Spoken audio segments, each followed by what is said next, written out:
is a sound I love to hear. It's the sound of my Savior's robe as he walks into the room. As people pray, where we hear praises, he hears faith.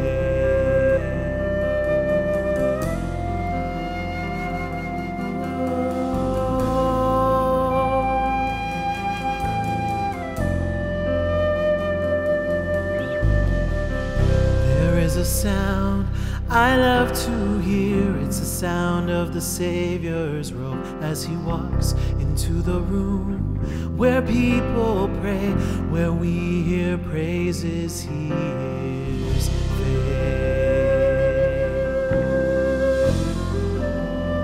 Oh, wake my soul. Yes.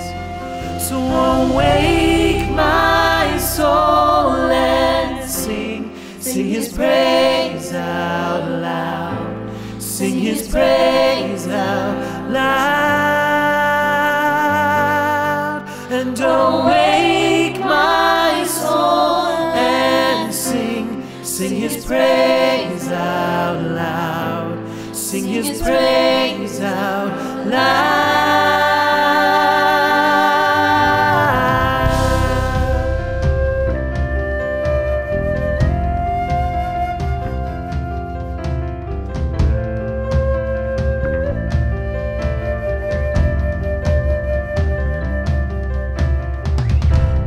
A sound that changes things, the sound of his people on their knees. Oh, wake up, you slumbering, it's time to worship him. So awake my soul and sing his praise out, sing his praise out loud.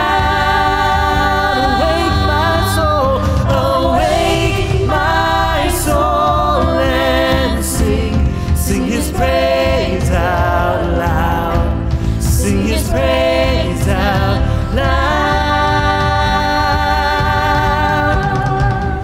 And when he moves and when we pray, where stood a wall now stands a way, where every promise is amen. Hallelujah.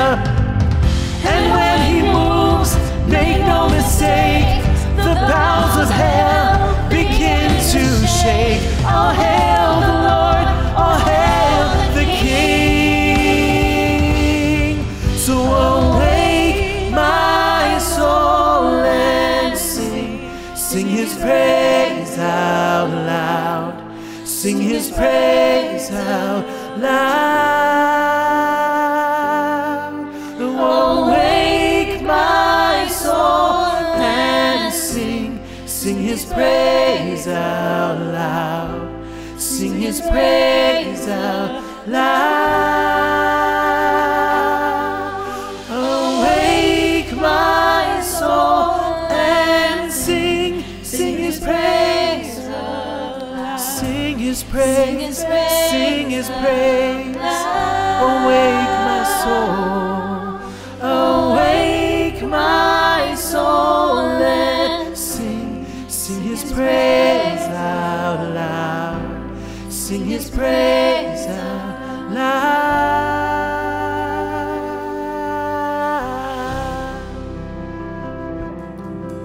Ooh. Holy Spirit, thank you. Awaken us this morning. Awaken us, oh God. Awake my soul. Awake my soul.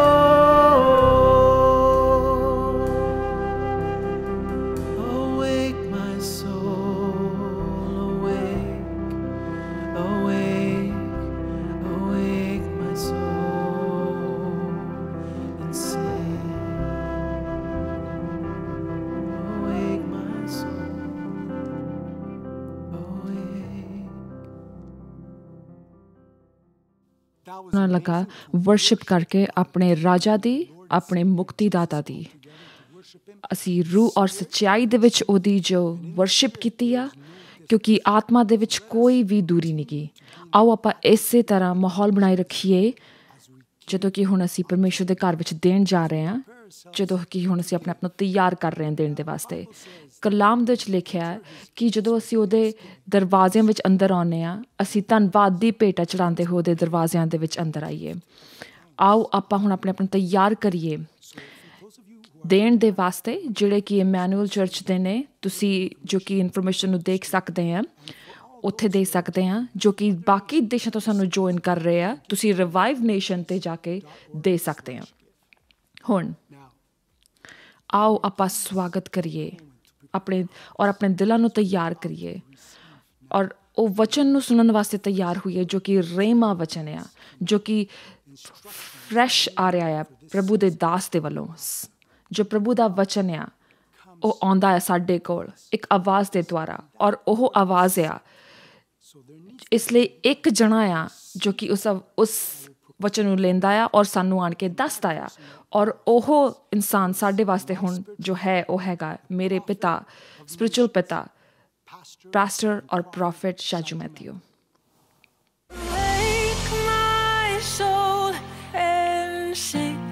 Sing his praise aloud, sing his praise aloud.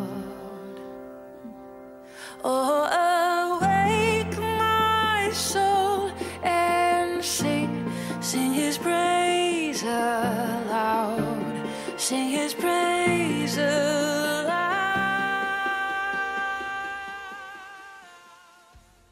ਸਵਾਗਤ ਕਰਦੇ ਹਾਂ ਤੁਹਾਡੇ ਸਾਰਿਆਂ ਦਾ online church ਦੇ ਉੱਤੇ। ਮੈਂ ਤੁਹਾਡੇ ਸਾਰਿਆਂ ਦੇ ਸਵਾਗਤ ਕਰਦਾ ਹਾਂ ਰਿਵਾਈਵ ਨੇਸ਼ਨਸ ਦਾ, ਜੋ ਕਿ ਪੂਰੇ ਸੰਸਾਰ ਦੇ ਵਿੱਚ ਸਾਨੂੰ ਜੁਆਇਨ ਕਰ ਰਹੇ ਆ ਅੱਜ। ਸਾਡੇ ਪਾਰਟਨਰਸ ਦਾ, ਸਾਡੇ ਦੋਸਤਾਂ ਦਾ, ਸਾਡੇ ਮਿੱਤਰਾਂ ਦਾ, ਸਾਡੇ ਭਰਾਵਾਂ ਦਾ। ਜੇ ਤੁਸੀਂ ਪਹਿਲੀ ਵਾਰੀ ਸਾਨੂੰ ਦੇਖ ਰਹੇ, ਮੇਰਾ ਨਾਮ ਸ਼ਾਜੂ ਮੈਥਿਊ ਆ। ਮੇਰੇ ਵਾਸਤੇ ਬਹੁਤ ਚੰਗੀ ਗੱਲ ਹੈ ਕਿ ਤੁਸੀਂ ਸਾਡੇ ਨਾਲ ਜੁਆਇਨ ਕੀਤਾ ਅੱਜ ਸਵੇਰ, ਔਰ ਮੇਰਾ ਵਿਸ਼ਵਾਸ ਆ ਕਿ ਪਰਮੇਸ਼ਵਰ ਬਹੁਤ ਤੁਹਾਨੂੰ ਬਰਕਤ ਦੇਵੇਗਾ ਔਰ ਤੁਸੀਂ ਬਹੁਤ ਬਰਕਤ ਪਾਓਗੇ। ਤੁਸੀਂ ਆਪਣੀ ਰੂਹ ਦੇ ਵਿੱਚ ਬਹੁਤ ਬਰਕਤ ਪਾਓਗੇ ਔਰ ਤੁਸੀਂ ਤਿਆਰ ਹੋ ਜਾਓਗੇ ਪਰਮੇਸ਼ਵਰ ਯਿਸੂ ਮਸੀਹ ਦੇ ਨਾਲ ਪਿਆਰ ਕਰਨ ਦੇ ਵਾਸਤੇ। ਇਸ ਸਵੇਰ ਮੈਂ ਕੁਝ ਵਕਤ ਲੈਣਾ ਮੰਗਦਾ ਨਾ, ਔਰ ਖ਼ਾਸ ਕਰਕੇ ਮਾਤਾਵਾਂ ਨੂੰ ਯਾਦ ਕਰਨਾ ਮੰਗਦਾ ਹੈ। ਮੈਂ ਆਪਣੀ ਮਾਤਾ ਨੂੰ, ਜੋ ਮੇਰੀ ਆਤਮਿਕ ਮਾਤਾ ਨੇ, ਉਹਨਾਂ ਨੂੰ ਯਾਦ ਕਰਨਾ ਮੰਗਦਾ ਹਾਂ। ਉਹਨਾਂ ਦਾ ਨਾਮ ਰੂਥ ਮਕੰਦੇਵਾ ਆ। ਉਹ ਬਹੁਤ ਹੀ ਬਰਕਤ ਵਾਲੇ ਮੇਰੇ ਵਾਸਤੇ, ਬਹੁਤ ਹੀ ਆਨੰਦ ਨੇ ਮੇਰੇ ਵਾਸਤੇ। ਉਹ ਪਰਮੇਸ਼ਵਰ ਦੀ ਬਹੁਤ ਹੀ ਵੱਡੀ ਪੁੱਤਰੀ ਨੇ, ਜੋ ਕਿ ਬਹੁਤ ਹੀ ਜ਼ਿਆਦਾ ਸਾਡੇ ਵਾਸਤੇ ਰੋਲ ਮਾਡਲ ਨੇ ਸਾਡੇ ਵਾਸਤੇ। ਔਰ ਇਸ ਵੇਲੇ ਮੈਂ ਜਿਹੜੇ ਮੇਰੇ ਬੱਚਿਆਂ ਦੀ ਮਾਤਾ ਨੇ ਉਹਨਾਂ ਨੂੰ ਅਪਰੀਸ਼ੀਏਟ ਕਰਨਾ ਮੰਗਦਾ ਹਾਂ। ਜਿਹੜੇ ਮਾਤਾ ਟਿੰਨੀ ਨੇ, ਉਹ ਬਹੁਤ ਬਰਕਤ ਨੇ ਸਾਰੇ ਬੇਟੀਆਂ ਦੇ ਵਾਸਤੇ। ਅਸੀਂ ਤੁਹਾਡਾ ਆਦਰ ਕਰਦੇ ਹਾਂ, ਧੰਨਵਾਦ ਕਰਦੇ ਹਾਂ ਕਿ ਤੁਸੀਂ ਕਿੰਨੀ ਚੰਗੀ ਮਾਤਾ ਹੋ, ਸਪਿਰਿਚੁਅਲੀ ਔਰ ਬਾਇਓਲੋਜਿਕਲੀ। ਔਰ ਮੇਰੀ ਮਾਤਾ, ਧੰਨਵਾਦ ਕਰਦਾ ਮੈਂ ਆਪਣੀ ਮਾਤਾ ਦਾ ਕਿ ਤੁਸੀਂ ਮੈਨੂੰ ਵੱਡਾ ਕੀਤਾ ਪਰਮੇਸ਼ਵਰ ਦੇ ਰਾਹਾਂ ਦੇ ਵਿੱਚ, ਮੈਨੂੰ ਪਰਮੇਸ਼ਵਰ ਦੀ ਗੱਲਾਂ ਸਿਖਾਈਆਂ, ਮੈਨੂੰ ਪਰਮੇਸ਼ਵਰ ਦੇ ਵਚਨ ਵਿੱਚ ਪਾਇਆ, ਮੈਨੂੰ ਪਿਆਰ ਕਰਨ ਦੇ ਵਾਸਤੇ ਤੁਹਾਡਾ ਧੰਨਵਾਦ ਕਰਦਾ ਹਾਂ। ਔਰ ਮੈਨੂੰ ਹਾਲੇ ਵੀ ਪ੍ਰਾਰਥਨਾਵਾਂ ਦੇ ਵਿੱਚ ਰੱਖਣ ਦੇ ਵਾਸਤੇ ਤੇਰਾ ਧੰਨਵਾਦ ਹੋਵੇ। ਮੇਰੀ ਮਾਤਾ ਜੋ ਆ ਬਹੁਤ ਹੀ ਵੱਡੀ ਪ੍ਰੇਅਰ ਵਾਰੀਅਰ। ਧੰਨਵਾਦ ਕਰਦਾ ਸਾਰੀਆਂ ਮਾਤਾਵਾਂ ਦਾ ਜੋ ਕਿ ਆਪਣੇ ਬੱਚਿਆਂ ਦਾ ਖਿਆਲ ਰੱਖਦੀਆਂ ਆ ਔਰ ਬਹੁਤ ਹੀ ਚੰਗਾ ਕੰਮ ਕਰਦੀਆਂ। ਸਾਡੇ ਚਰਚ ਦੀਆਂ ਮਾਤਾਵਾਂ, ਤੁਹਾਡਾ ਧੰਨਵਾਦ ਕਰਦੇ ਹਾਂ ਕਿ ਤੁਸੀਂ ਸਾਡੇ ਵਾਸਤੇ ਬਹੁਤ ਬਰਕਤ ਹੋ। ਔਰ ਇੱਕ ਮਾਤਾ ਦੇ ਰੋਲ ਦੇ ਵਿੱਚ ਕੋਈ ਵੀ ਉਸ ਤਰ੍ਹਾਂ ਪ੍ਰਾਰਥਨਾ ਨਹੀਂ ਕਰ ਸਕਦਾ ਜਿਸ ਤਰ੍ਹਾਂ ਕਿ ਇੱਕ ਮਾਂ ਪ੍ਰਾਰਥਨਾ ਕਰਦੀ ਆਪਣੇ ਬੱਚੇ ਦੇ ਵਾਸਤੇ। ਇੱਕ ਕੁਛ ਹੈ ਜੋ ਕਿ ਜਿਹੜੀ ਕਿ ਨਾੜੀ ਜੋ ਕਿ ਕਨੈਕਟ ਹੁੰਦੀ ਆ, ਅੰਬੀਲਿਕਲ ਕੋਰਡ ਜਿਹੜੀ ਹੁੰਦੀ ਕਨੈਕਟ ਹੁੰਦੀ ਇੱਕ ਬੱਚੇ ਤੋਂ ਮਾਂ ਦੇ ਵਿੱਚ। ਜਦੋਂ ਮਾਂ ਰੋਂਦੀ ਆ ਆਪਣੇ ਬੱਚੇ ਦੇ ਵਾਸਤੇ ਪ੍ਰਾਰਥਨਾ ਦੇ ਵਿੱਚ, ਉਹ ਪ੍ਰਾਰਥਨਾ ਉਹ ਬਹੁਤ ਹੀ ਡੂੰਘੀ ਪ੍ਰਾਰਥਨਾ ਹੁੰਦੀ ਆ ਕਿਸੇ ਹੋਰ ਪ੍ਰਾਰਥਨਾ ਨਾਲੋਂ। ਮੈਂ ਰੂਹਾਨੀ ਤੌਰ ਕਿਤੇ ਵੀ ਦੇਖਿਆ ਆ ਕਿ ਕੁਛ ਵੇਲੇ ਦੇ ਵਿੱਚ ਜਦੋਂ ਟਿਨੀ ਮਮਾ ਪ੍ਰੇਅਰ ਕਰਦੀ ਆ ਔਰ ਕਿਸ ਤਰ੍ਹਾਂ ਪਰਮੇਸ਼ਵਰ ਉਹਦੀ ਗੱਲ ਦਾ ਜਵਾਬ ਦਿੰਦਾ ਆ, ਮੈਂ ਉਹਨੂੰ ਕਹਿਣਾ ਹੁੰਦਾ ਕਿ ਪਰਮੇਸ਼ਵਰ ਤੈਨੂੰ ਜ਼ਿਆਦਾ ਪਿਆਰ ਕਰਦਾ ਆ ਮੇਰੇ ਨਾਲੋਂ, ਕਿਉਂਕਿ ਇੱਕ ਰੋਣਾ ਆ ਮਾਤਾ ਦਾ ਜੋ ਕਿ ਜਿਸ 'ਤੇ ਕੋਈ ਵੀ ਮੈਚ ਨਹੀਂ ਹੋ ਸਕਦਾ। ਔਰ ਇਸ ਲਈ ਅਸੀਂ ਵਕਤ ਲਵਾਂਗੇ, ਅਸੀਂ ਸਾਰੀਆਂ ਮਾਤਾਵਾਂ ਨੂੰ ਅਪਰੀਸ਼ੀਏਟ ਕਰਾਂਗੇ ਘਰ ਦੇ ਵਿੱਚ। ਸਾਰੀਆਂ ਮਾਤਾਵਾਂ ਜਿਹੜੀਆਂ ਸਾਨੂੰ ਜੁਆਇਨ ਕਰ ਰਹੀਆਂ ਅੱਜ ਸਵੇਰ, ਧੰਨਵਾਦ ਕਰਦੇ ਹਾਂ ਤੁਹਾਡਾ ਕੁਰਬਾਨੀਆਂ ਦੇ ਵਾਸਤੇ, ਤੁਹਾਡੇ ਸਖਤ ਕੰਮ ਦੇ ਵਾਸਤੇ, ਤੁਹਾਡੀ ਤਸੱਲੀ ਦੇ ਵਾਸਤੇ।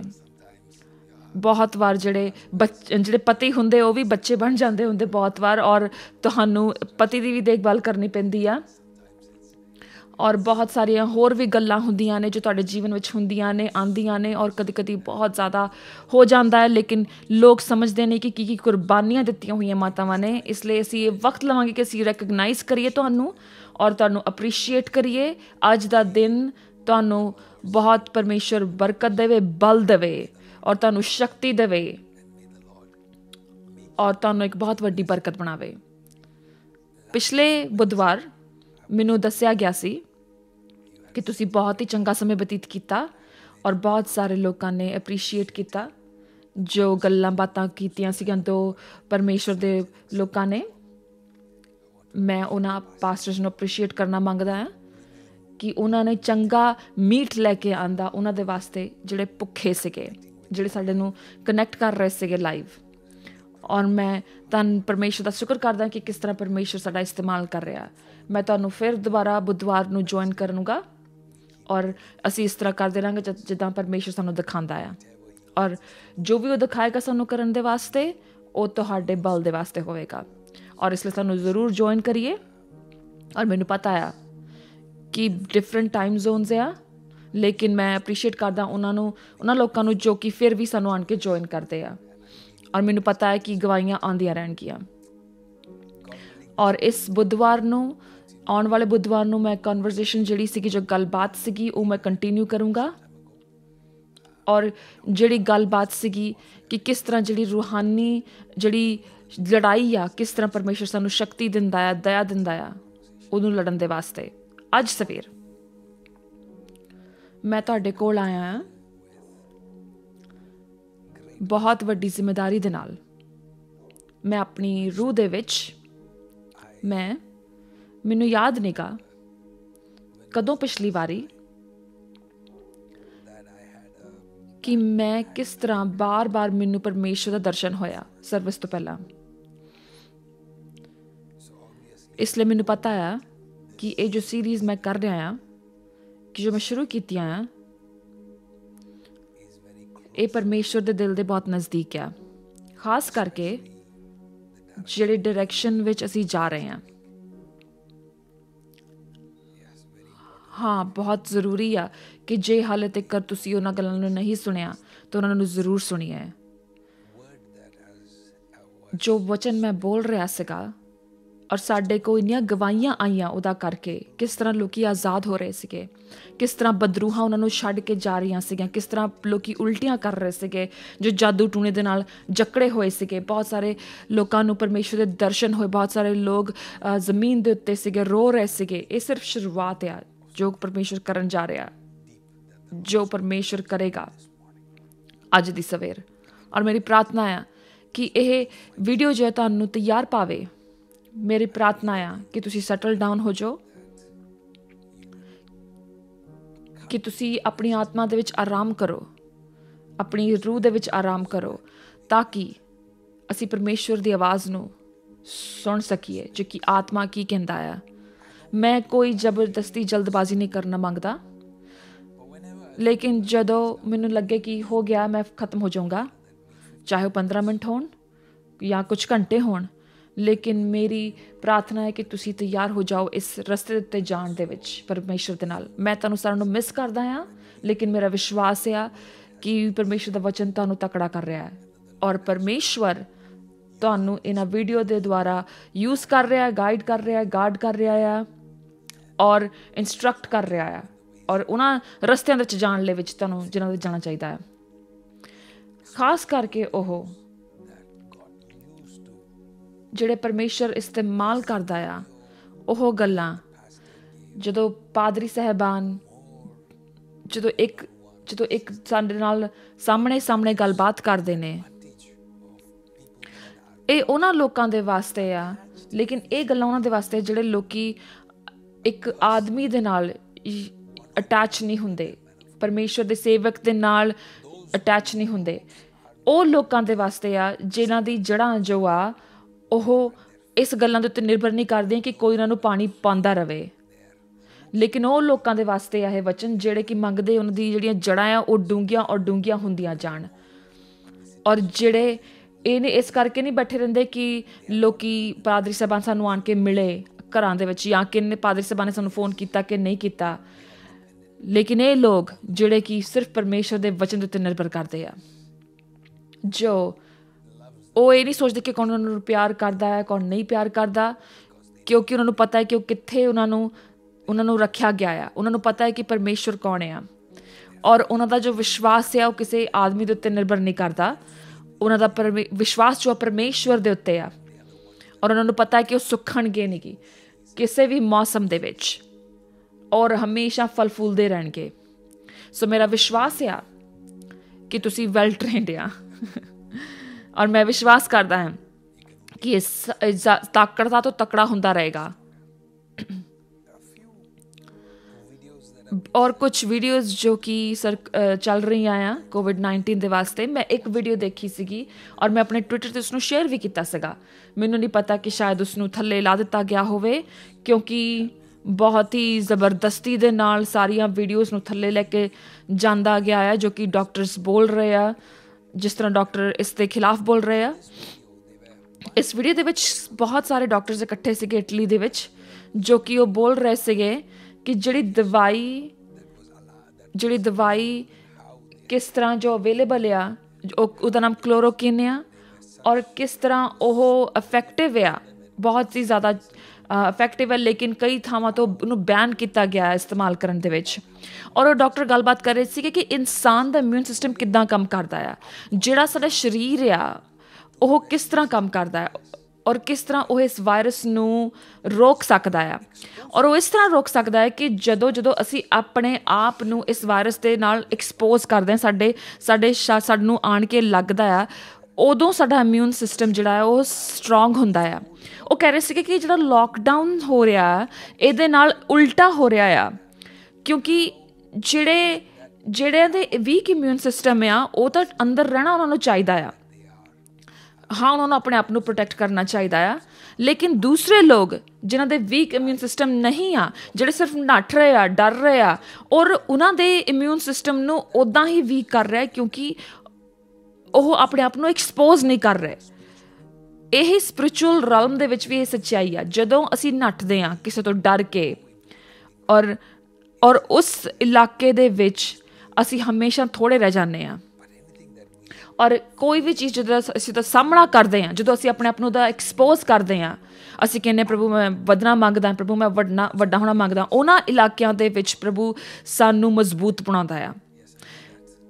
ਬਹੁਤ ਸਾਰੀ ਜਗ੍ਹਾਵਾਂ ਇੱਦਾਂ ਦੀਆਂ ਹੈ ਜਿਹੜੀਆਂ ਖੁੱਲ੍ਹ ਚੁੱਕੀਆਂ ਆ, ਜਿਸ ਤਰ੍ਹਾਂ ਕਿ ਪ੍ਰਭੂ ਨੇ ਵਾਅਦਾ ਕੀਤਾ ਸੀਗਾ ਮਈ ਦੇ ਵਿੱਚ ਖੁੱਲ੍ਹ ਜਾਣਗੀਆਂ, ਔਰ ਇਸ ਤਰ੍ਹਾਂ ਹੋਇਆ ਆ। ਲੇਕਿਨ ਪ੍ਰਭੂ ਨੇ ਸਾਨੂੰ ਇਹ ਵੀ ਰਿਮਾਈਂਡ ਕੀਤਾ ਕਿ 2 ਹਫ਼ਤੇ ਪਹਿਲਾਂ ਕਿ ਕਿਸ ਤਰ੍ਹਾਂ ਜੋ ਦੁਸ਼ਮਣ ਆ ਉਹ ਚਰਚ ਨੂੰ ਖੁੱਲ੍ਹਣ ਦੇ ਵਾਸਤੇ ਰੋਕ ਰਿਹਾ ਆ। ਉਹ ਮੰਗਦਾ ਕਿ ਬਹੁਤ ਮਹੀਨੇ ਤੱਕ ਚਰਚ ਜੋ ਬੰਦ ਰਹਿਣ। ਇਸ ਲਈ ਮੈਂ ਮੰਗਦਾ ਕਿ ਤੁਸੀਂ ਪ੍ਰਾਰਥਨਾ ਕਰੋ ਕਿ ਕੋਈ ਜਿੰਨੇ ਅਗੰਮਵਾਕ ਹੋਏ ਆ ਇਹ ਪੂਰੇ ਨਾ ਹੋਣ। ਅੱਛੀ ਗੱਲ ਹੈ ਕਿ ਅਗੰਮਵਾਕ ਪੂਰੇ ਨਾ ਹੋਣ, ਕਿ ਜੋ ਦੁਸ਼ਮਣ ਹੈ ਉਹ ਮੰਗਦਾ ਕਿ ਚਰਚ ਜਿਹੜਾ ਆ ਉਹ ਬੰਦ ਰਹੇ 3 ਮਹੀਨਿਆਂ ਦੇ ਵਾਸਤੇ।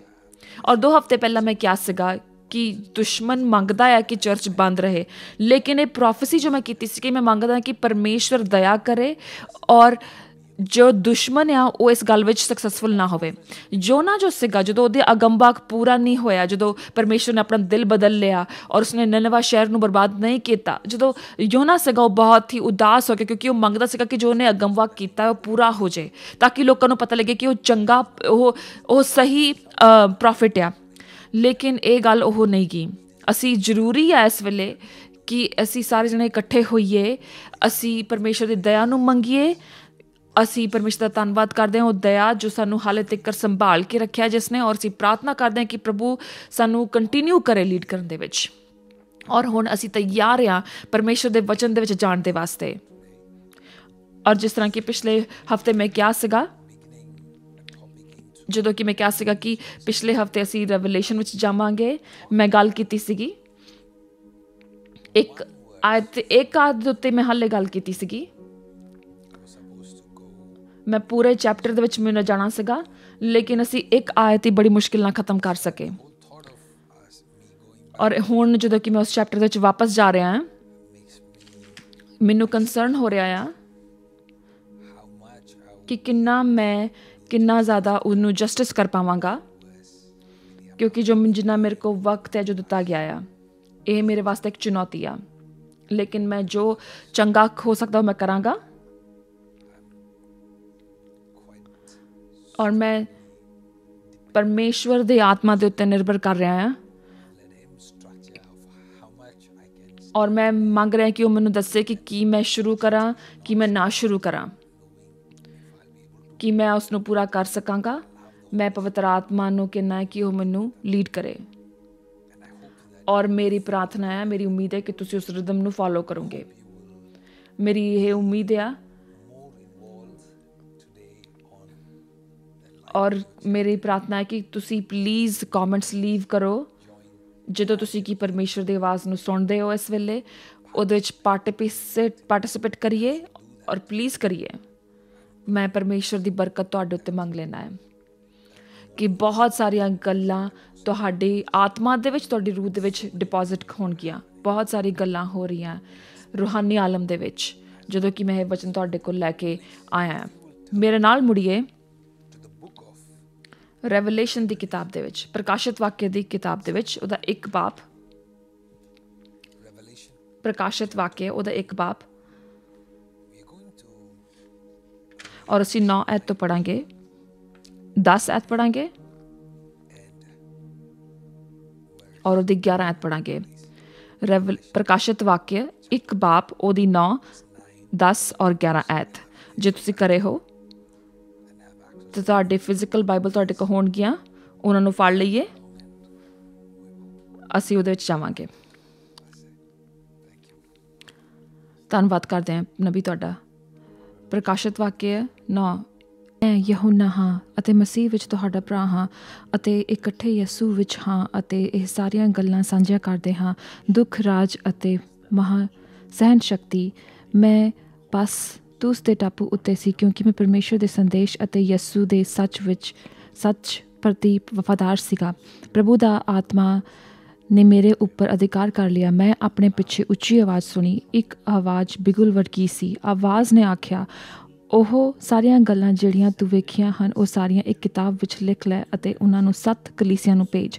ਅਫਸਸ, ਸਮਰਨੇ, ਪਰਗਮਮ, ਥੁਖਾਰੀਆ, ਖੁਆਤੀਰੇ, ਸਾਰਦੀਅਸ, ਫਿਲਾਡੈਲਫੀਆ ਅਤੇ ਲਾਉਦੀਕੀਏ ਨੂੰ।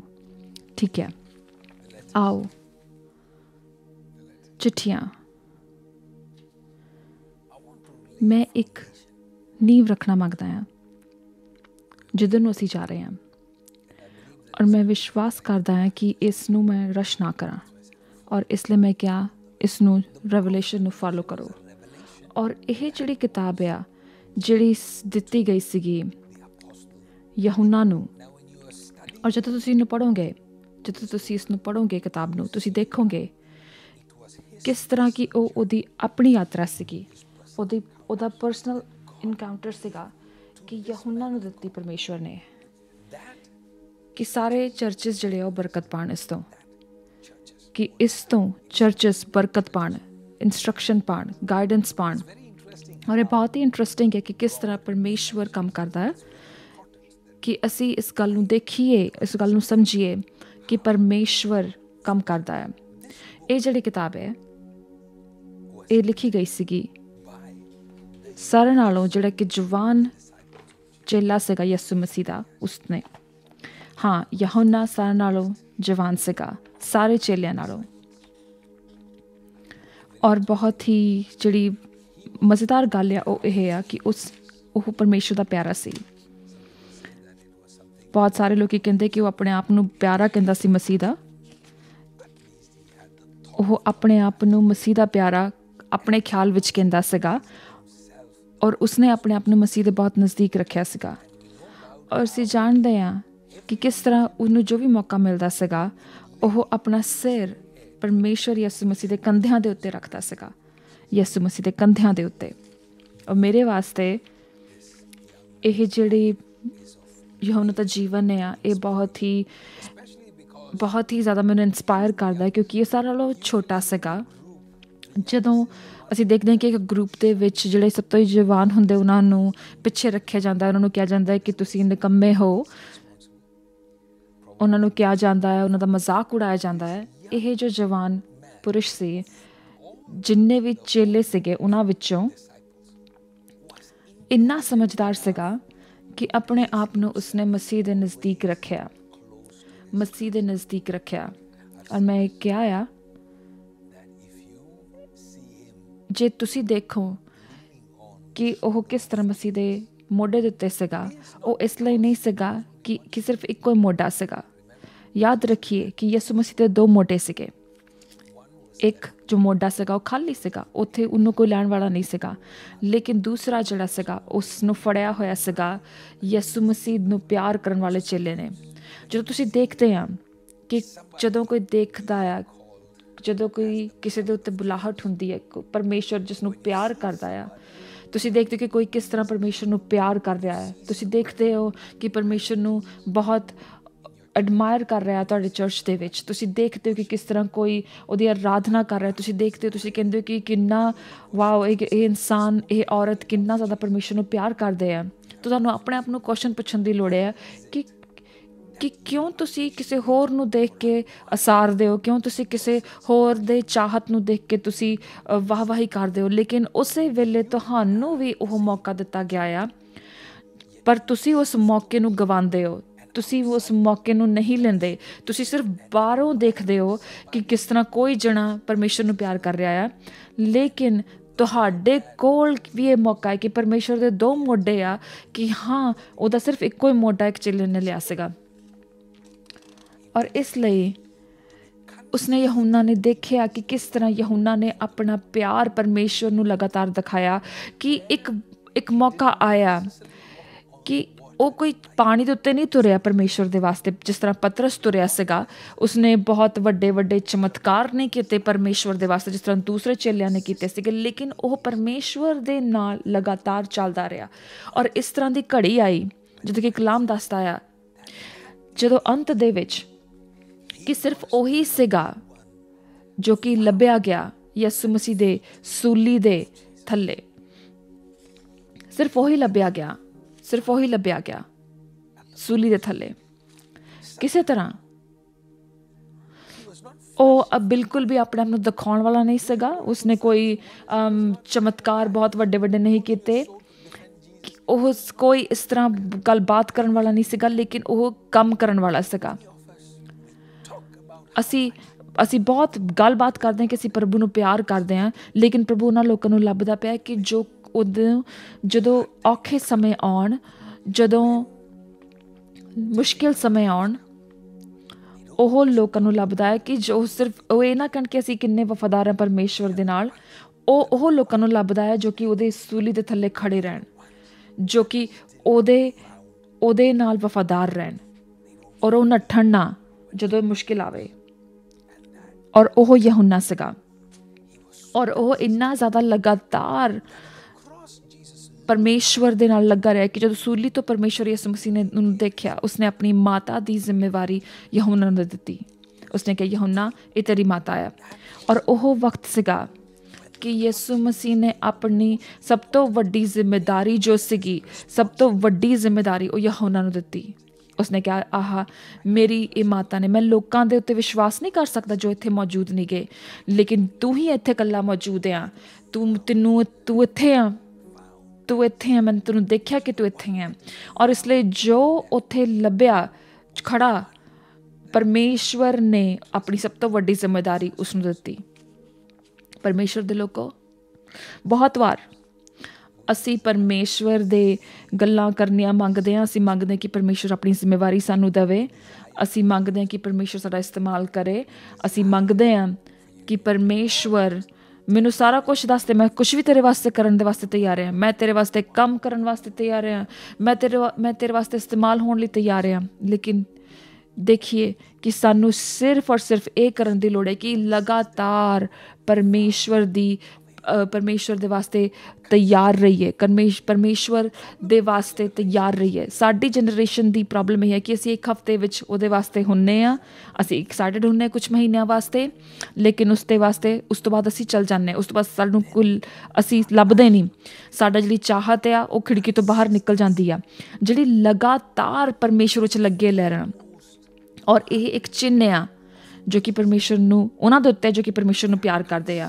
ਉਹ ਲਗਾਤਾਰ ਪਰਮੇਸ਼ਵਰ ਨੂੰ ਪਿਆਰ ਕਰਦੇ ਆ, ਉਹ ਲਗਾਤਾਰ ਪਰਮੇਸ਼ਵਰ ਦੇ ਨਾਲ ਖੜੇ ਰਹਿੰਦੇ ਆ, ਉਹ ਲਗਾਤਾਰ ਪਰਮੇਸ਼ਵਰ ਨੂੰ, ਉਹਦੇ ਦਿਲ ਨੂੰ ਲੱਭਦੇ ਆ। ਚਾਹੇ ਉਹ 3 ਹਫ਼ਤੇ ਹੋਣ, 3 ਮਹੀਨੇ ਹੋਣ, 3 ਸਾਲ ਹੋਣ ਜਾਂ 3 ਡੈਕੇਡਸ ਹੋਣ, ਉਹ ਪਰਮੇਸ਼ਵਰ ਦੇ ਪਿੱਛੇ ਲਗਾਤਾਰ ਲੱਗੇ ਰਹਿੰਦੇ ਆ। ਔਰ ਉਹ ਗਰੁੱਪ ਆ ਜਿਹਨੂੰ ਪਰਮੇਸ਼ਵਰ ਕਹਿੰਦਾ ਹੈ, ਯਿਸੂ ਮਸੀਹ ਕਹਿੰਦਾ ਆ ਕਿ ਆਪਣੇ ਆਪ ਨੂੰ ਮੈਂ ਤੁਹਾਨੂੰ ਦਿਖਾਉਣਾ ਮੰਗਦਾ ਹਾਂ ਕਿਸੇ ਹੋਰ ਨਾਲੋਂ ਜ਼ਿਆਦਾ, ਕਿਸੇ ਹੋਰ ਚੇਲੇ ਨਾਲੋਂ ਜ਼ਿਆਦਾ। ਜਦੋਂ ਪਰਮੇਸ਼ਵਰ ਨੇ ਮੱਤੀ ਨੂੰ ਇਹ ਦਇਆ ਦਿੱਤੀ ਕਿ ਉਹ ਮੱਤੀ ਦੀ ਅੰਜੀਲ ਨੂੰ ਲਿਖੇ, ਜਾਂ ਲੂਕਾ ਨੂੰ ਇਹ ਦਇਆ ਦਿੱਤੀ ਕਿ ਉਹ ਲੂਕਾ ਦੀ ਅੰਜੀਲ ਲਿਖੇ, ਜਾਂ ਪੌਲੂਸ ਨੂੰ ਇਹ ਦਇਆ ਦਿੱਤੀ ਕਿ ਉਹ ਲਿਖੇ, ਉਹ ਦਇਆਵਾਂ ਸੀਗੀਆਂ ਜੋ ਕਿ ਉਹ ਦਇਆ ਦੇ ਥੱਲੇ ਹੋ ਕੇ ਕੰਮ ਕਰ ਰਹੇ ਸੀਗੇ। ਤੁਸੀਂ ਕਹਿ ਸਕਦੇ ਹੋ ਕਿ ਉਹ ਅਗਮਵਾਕ ਦੀ ਦਇਆ ਦੇ ਥੱਲੇ ਹੋ ਕੇ ਕੰਮ ਕਰ ਰਹੇ ਸੀਗੇ। ਲੇਕਿਨ ਯਹੂਨਾ ਨੇ ਜਿਸ ਤਰ੍ਹਾਂ ਕੰਮ ਕੀਤਾ, ਉਹਦਾ ਜੋ ਲੈਵਲ ਸੀਗਾ, ਉਹਦੀ ਜੋ ਦਇਆ ਦਾ ਲੈਵਲ ਸੀਗਾ, ਉਸਨੇ ਸਿਰਫ ਪੁਰਾਣੇ ਨੂੰ ਨਹੀਂ ਛੂਇਆ, ਉਸਨੇ ਸਿਰਫ ਇਤਿਹਾਸ ਨੂੰ ਹੀ ਨਹੀਂ ਲਿਖਿਆ, ਉਸਨੇ ਸਿਰਫ ਇਹ ਨਹੀਂ ਲਿਖਿਆ ਕਿ ਆਹ ਪ੍ਰਕਾਸ਼ਨ ਮੇਰੇ ਉੱਤੇ ਹੋਇਆ ਆ, ਲੇਕਿਨ ਦਇਆ ਜੋ ਉਹਦੇ ਉੱਤੇ ਹੋਈ ਸੀਗੀ, ਯਹੂਨਾ ਦੇ ਉੱਤੇ ਹੋਈ ਸੀਗੀ, ਔਰ ਉਸ ਵੇਲੇ ਹੋ ਸਕਦਾ ਹੈ ਕਿ ਉਹ ਜਵਾਨ ਨਾ ਹੋਵੇ ਉਸ ਆਇਰਲੈਂਡ ਦੇ ਵਿੱਚ, ਲੇਕਿਨ ਇਹ ਜੋ ਜਵਾਨ ਚੇਲਾ ਸੀਗਾ ਜੋ ਕਿ ਲਗਾਤਾਰ ਪਰਮੇਸ਼ਵਰ ਦੇ ਮਗਰ ਲੱਗਾ ਰਿਹਾ ਸੀਗਾ, ਜੋ ਦਇਆ ਉਹਦੇ ਉੱਤੇ ਹੋਈ ਸੀਗੀ, ਉਹਦੇ ਜੀਵਨ ਦੇ ਉੱਤੇ ਹੋਈ ਸੀਗੀ, ਉਹ ਇਹ ਸੀਗੀ ਕਿ ਸਮੇਂ ਹਜ਼ਾਰਾਂ ਸਾਲ ਅੱਗੇ ਜਾਣ ਦੀ ਦਇਆ ਸੀਗੀ। ਇਹ ਦੇਖਣ ਦੀ ਸੀਗੀ ਕਿ ਅੱਗੇ ਕੀ ਹੋਣਾ ਆ। ਇਹ ਬਹੁਤ ਹੀ ਸਪੈਸ਼ਲ ਦਇਆ ਸੀ ਜੋ ਉਹਦੇ ਉੱਤੇ ਹੋਈ ਸੀਗੀ, ਉਹਦੇ ਉੱਤੇ ਜੋ ਕਿ ਪ੍ਰਭੂ ਦਾ ਪ੍ਰਿਯ ਸੀਗਾ।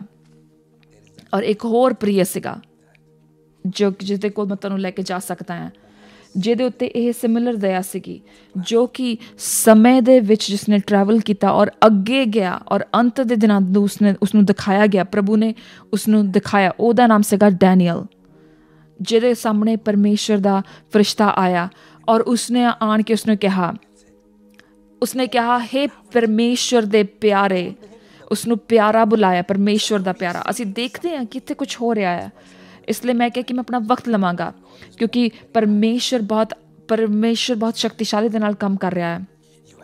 ਤਾਂ ਅਸੀਂ ਦੇਖਦੇ ਹਾਂ ਕਿ ਪਰਮੇਸ਼ਵਰ ਦਾ ਪਿਆਰਾ ਜੋ ਕਿ ਪੁਰਾਣੇ ਨਿਯਮ ਦੇ ਇਸ ਵਿੱਚ ਸੀਗਾ, ਔਰ ਉਹਦੀ ਸ਼ਕਤੀ ਕੀ ਸੀਗੀ, ਉਹਦਾ ਨਿਸ਼ਾਨ ਕੀ ਸੀਗਾ ਕਿ ਉਹ ਪਰਮੇਸ਼ਵਰ ਨੂੰ ਪਿਆਰ ਕਰਦਾ ਸੀਗਾ, ਯਿਸੂ ਨੂੰ ਪਿਆਰ ਕਰਦਾ ਸੀਗਾ, ਲਗਾਤਾਰ ਪਿਆਰ ਕਰਦਾ ਸੀਗਾ। ਔਰ ਕੀ ਕਰਦਾ ਸੀਗਾ, ਸਵੇਰੇ, ਦੁਪਹਿਰ, ਸ਼ਾਮ ਨੂੰ ਲਗਾਤਾਰ, ਔਰ ਆਪਣੇ ਘੁਟਨਿਆਂ ਤੇ ਸੀਗਾ। ਔਰ ਉਹਦੇ ਜੋ ਦੁਸ਼ਮਣ ਸੀਗੇ ਉਸਨੂੰ ਲੱਭ ਰਹੇ ਸੀਗੇ, ਕਿਸ ਤਰ੍ਹਾਂ ਉਸਨੂੰ ਥੱਲੇ ਡਗਾਈਏ, ਕਿਸ ਤਰ੍ਹਾਂ ਉਸਨੂੰ ਬਰਬਾਦ ਕਰੀਏ। ਔਰ ਸਿਰਫ ਇੱਕੋ ਹੀ ਉਹਦੇ ਵਿੱਚੋਂ ਗਲਤੀ ਲੱਭ ਸਕਦੇ ਸੀਗੇ, ਉਹ ਇਹ ਸੀਗੀ ਕਿ ਉਹ ਲਗਾਤਾਰ ਪਰਮੇਸ਼ਵਰ ਦੇ ਵਿੱਚ ਸੀਗਾ, ਔਰ ਉਹਨਾਂ ਨੇ ਉਸਨੂੰ ਫੜਿਆ ਔਰ ਉਸਦੇ ਖਿਲਾਫ ਉਸਦਾ ਇਸਤੇਮਾਲ ਕੀਤਾ। ਜਦੋਂ ਅਸੀਂ ਪਰਮੇਸ਼ਵਰ ਦੇ ਮਗਰ ਲੱਗੇ ਰਹਿੰਦੇ ਹਾਂ, ਉਦੋਂ ਤੁਸੀਂ ਦੁਸ਼ਮਣ ਦੇ ਵਾਸਤੇ ਇੱਕ ਖਤਰਾ ਬਣ ਜਾਂਦੇ ਹੋ, ਔਰ ਉਹ ਕੁਛ ਵੀ ਕਰੇਗਾ ਕਿ ਤੁਹਾਡੀ ਜਿਹੜੀ ਲਗਾਤਾਰੀ ਉਸਨੂੰ ਖਰਾਬ ਕਰ ਸਕੇ। ਪਰਮੇਸ਼ਵਰ ਦਾ ਜੋ ਪਿਆਰਾ ਦੋਸਤ ਜੋ ਆ, ਉਹ ਆਪਣੇ ਆਪ ਨੂੰ ਅਲੱਗ ਕਰਦੇ ਆ, ਉਹਨਾਂ ਦੇ ਉੱਤੇ ਨਿਸ਼ਾਨ ਲੱਗਾ ਹੁੰਦਾ ਹੈ, ਉਹਨਾਂ ਦੇ ਉੱਤੇ ਇੱਕ ਚਿੰਨ੍ਹ ਲੱਗਾ ਹੁੰਦਾ ਆ, ਉਹ ਸਾਰਿਆਂ ਦੇ ਵਿੱਚੋਂ ਵੱਖਰੇ ਹੁੰਦੇ ਆ ਕਿਉਂਕਿ ਉਹ ਲਗਾਤਾਰ ਪਰਮੇਸ਼ਵਰ ਨੂੰ ਲੱਭਦੇ ਆ। ਪਰਮੇਸ਼ਵਰ ਨੇ ਮੈਨੂੰ ਕਿਹਾ ਬਹੁਤ ਹੀ ਸ਼ਕਤੀਸ਼ਾਲੀ ਪਿਛਲੀ ਰਾਤ, ਔਰ ਉਸਨੇ ਮੈਨੂੰ ਕਿਹਾ ਗੱਲਾਂ ਮੈਂ ਤੁਹਾਡੇ ਨਾਲ ਨਹੀਂ ਸਾਂਝੀਆਂ ਕਰ ਸਕਦਾ, ਲੇਕਿਨ ਕੁਝ ਗੱਲ ਮੈਂ ਸਾਂਝੀ ਕਰਨਾ ਮੰਗਦਾ। ਉਹ ਇਹ ਆ ਕਿ ਮੇਰੇ ਵਾਅਦੇ ਜੋ ਆ ਉਹ ਹਾਂ ਔਰ ਆਮੀਨ ਦੇ ਨਾਲ ਖਤਮ ਹੁੰਦੇ ਆ। ਪਰਮੇਸ਼ਰ ਕਹਿੰਦਾ ਹੈ ਜੋ ਬਿਦਾਰੀ ਜੋ ਮੈਂ ਵਾਅਦੇ ਕੀਤੀ ਸੀਗੀ ਮੈਂ ਉਸਨੂੰ ਭੁੱਲਿਆ ਨਹੀਂ ਗਾ। ਔਰ ਇਸਨੇ ਮੈਨੂੰ ਇੰਨਾ ਐਕਸਾਈਟਿਡ ਕੀਤਾ ਕਿ ਪਰਮੇਸ਼ਵਰ ਨੇ ਭੁੱਲਿਆ ਨਹੀਂ ਗਾ ਆਪਣਾ ਵਾਅਦਾ, ਕਿ ਅੰਤ ਦੇ ਦਿਨਾਂ ਵਿੱਚ ਜੋ ਬਿਦਾਰੀ ਦਾ ਵਾਅਦਾ ਉਸਨੇ ਕੀਤਾ ਹੈ, ਚਾਹੇ ਕੁਛ ਵੀ ਹੋ ਰਿਹਾ, ਚਾਹੇ ਕਿਸ ਤਰ੍ਹਾਂ ਦੀ ਵੀ ਮਹਾਮਾਰੀ ਕਿਉਂ ਨਾ ਹੀ ਹੋਵੇ, ਚਾਹੇ ਕੁਛ ਵੀ ਝੂਠ ਬੋਲਿਆ ਕਿਉਂ ਨਾ ਜਾ ਰਿਹਾ ਹੋਵੇ, ਚਾਹੇ ਕਿਸ ਤਰ੍ਹਾਂ ਦਾ ਵੀ ਸ਼ੈਤਾਨ ਨੇ ਸਾਡੇ ਉੱਤੇ ਹਮਲਾ ਕਿਉਂ ਨਾ ਕੀਤਾ ਹੋਵੇ ਮਸੀਹ ਦੀ ਦੁਲਹਨ ਦੇ ਉੱਤੇ, ਲੇਕਿਨ ਇੱਕ ਗੱਲ ਜੋ ਆ ਪਰਮੇਸ਼ਵਰ ਗਾਰੰਟੀ ਕਰਦਾ ਆ ਕਿ ਜਿਹੜੀ ਇੱਕ ਬਦਾਰੀ ਜਿਹੜੀ ਆਉਣੀ ਆ, ਬਹੁਤ ਵੱਡੀ ਬਦਾਰੀ ਜੋ ਆਉਣੀ ਆ, ਕਿ ਪਰਮੇਸ਼ਵਰ ਉਸਨੂੰ ਭੇਜੇਗਾ ਉਹਨਾਂ ਲੋਕਾਂ ਦੇ ਉੱਤੇ ਜੋ ਕਿ ਲਗਾਤਾਰ ਪਰਮੇਸ਼ਵਰ ਨੂੰ ਪਿਆਰ ਕਰਦੇ ਰਹਿਣਗੇ, ਲਗਾਤਾਰ ਪਰਮੇਸ਼ਵਰ ਨੂੰ ਪਿਆਰ ਕਰਦੇ ਰਹਿਣੇ।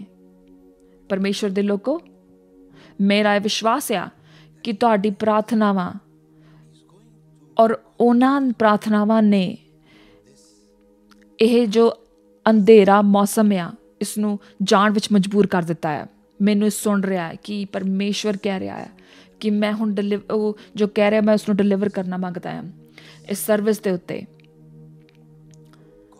ਪਰਮੇਸ਼ਵਰ ਇਸ ਤਰ੍ਹਾਂ ਦੇ ਲੋਕਾਂ ਨੂੰ ਖੜਾ ਕਰਨਾ ਮੰਗਦਾ ਹੈ ਜੋ ਕਿ ਰੇਗਿਸਤਾਨ ਦੇ ਵਿੱਚੋਂ ਵੀ ਮੈਨੂੰ ਦੇਖ ਰਿਹਾ ਇਸ ਵੇਲੇ, ਮਿਡਲ ਈਸਟ ਦੇ ਵਿੱਚ ਮੈਨੂੰ ਇਸ ਵੇਲੇ ਕੋਈ ਦੇਖ ਰਿਹਾ, ਤੁਸੀਂ ਸਾਨੂੰ ਫੋਲੋ ਕਰ ਰਹੇ ਹੋ। ਮੈਂ ਤੁਹਾਨੂੰ ਇਹ ਦੱਸਣਾ ਮੰਗਦਾ ਹਾਂ ਇਹ ਸਪਿਰਿਟ ਰਾਮ ਦੇ ਵਿੱਚ ਕਿ ਜਦੋਂ ਤੁਸੀਂ ਹੁਣ ਸਾਨੂੰ ਦੇਖ ਰਹੇ ਹੋ, ਪਰਮੇਸ਼ਵਰ ਦੀ ਬਿਦਾਰੀ ਦਾ ਦਇਆ ਤੁਹਾਡੇ ਉੱਤੇ ਆ ਜਾਵੇ, ਤੁਹਾਡੀ ਮਿਨਿਸਟਰੀ ਦੇ ਉੱਤੇ ਆ ਜਾਵੇ, ਕਿ ਤੁਸੀਂ ਉਹ ਇਨਸਾਨ ਹੋਵੋ ਕਿ ਪਰਮੇਸ਼ਵਰ ਜਿਸ ਦਾ ਇਸਤੇਮਾਲ ਕਰੇ ਬਹੁਤ ਵੱਡੀ ਬਦਾਰੀ ਲੈ ਕੇ ਆਉਣ ਦੇ ਵਿੱਚ। ਮੈਂ ਦੇਖ ਰਿਹਾ ਹਾਂ ਕਿ ਤੁਸੀਂ ਸਾਡੀ ਮਿਨਿਸਟਰੀ ਨੂੰ ਦੇਖ ਕੇ ਕੁਝ ਚੀਜ਼ਾਂ ਕਲੇਮ ਕਰਦੇ ਹੋ, ਰਿਸੀਵ ਕਰੋ ਕਿ ਤੁਹਾਡੇ ਦਿਲ ਦੀਆਂ ਤਮੰਨਾਵਾਂ ਪੂਰੀਆਂ ਕੀਤੀਆਂ ਜਾਣ, ਕਿਉਂਕਿ ਇਹ ਮਸੀਹ ਨੂੰ ਚੰਗੀਆਂ ਲੱਗਦੀਆਂ ਆ। ਕੋਈ ਹੈ ਕਿ ਪਰਮੇਸ਼ਵਰ ਦੀਆਂ ਅੱਖਾਂ ਇਸ ਮੌਸਮ ਦੇ ਵਿੱਚ ਲੱਭ ਰਹੀਆਂ ਆ, ਬਹੁਤ ਵੱਡੀ ਦਇਆ ਜੋ ਆ, ਬਹੁਤ ਵੱਡਾ ਹਨੇਰਾ ਜੋ ਆ ਉਹ ਆਏਗਾ, ਬਹੁਤ ਵੱਡੇ ਵੱਡੇ ਮਹਾਮਾਰੀਆਂ ਆਉਣਗੀਆਂ, ਬਹੁਤ ਵੱਡੇ ਵੱਡੇ ਪੈਂਡੈਮਿਕ ਹੋਣਗੇ। ਯਾ ਖਾਤੀਰਾ ਬਾਸ਼ੰਦਲਾ ਰਬਾਸਿੰਦਾ, ਜੋ ਦੁਸ਼ਮਣ ਆ ਉਸਨੇ ਜੋ ਵੀ ਕੰਮ ਕੀਤਾ ਆ ਪਿਛਲੇ 6 ਤੋਂ 8 ਮਹੀਨਿਆਂ ਦੇ ਵਿੱਚ, ਉਹ ਸਾਰੀਆਂ ਗੱਲਾਂ ਬਰਬਾਦ ਹੋ ਚੁੱਕੀਆਂ ਪ੍ਰਾਰਥਨਾਵਾਂ ਦੇ ਨਾਲ, ਨਬੀਆਂ ਦੇ ਵਚਨਾਂ ਦੇ ਨਾਲ ਔਰ ਵਿਸ਼ਵਾਸ ਦੇ ਨਾਲ, ਜੋ ਕਿ ਅਪੋਸਲ ਦਾ ਵਿਸ਼ਵਾਸ ਆ।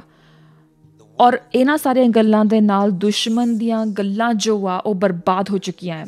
ਔਰ ਮੈਂ ਦੇਖ ਰਿਹਾ ਹਾਂ ਕਿ ਬਰਬਾਦੀ ਜੋ ਕਿ ਦੁਸ਼ਮਣ ਦੇ ਪਲਾਨਸ ਦੇ ਵਿੱਚ ਆ, ਯਾ ਖਾਤੀਰ ਯਾ ਦਰਾਬਾ ਸੰਦਲਾ ਰਬਾ ਸੇਂਦਾ, ਮੈਂ ਦੇਖ ਰਿਹਾ ਪਵਿੱਤਰ ਆਤਮਾ ਕਹਿ ਰਿਹਾ ਹੈ, ਮੈਂ ਸੁਣ ਰਿਹਾ ਕਿ ਮੈਂ ਇੱਕ ਹੋਰ ਮੌਕਾ ਦੇਣਾ ਮੰਗਦਾ ਹਾਂ ਪ੍ਰਭੂ ਦੀ ਦੁਲਹਨ ਨੂੰ ਤਾਂ ਕਿ ਉਹ ਉੱਠ ਖੜੀ ਹੋਵੇ।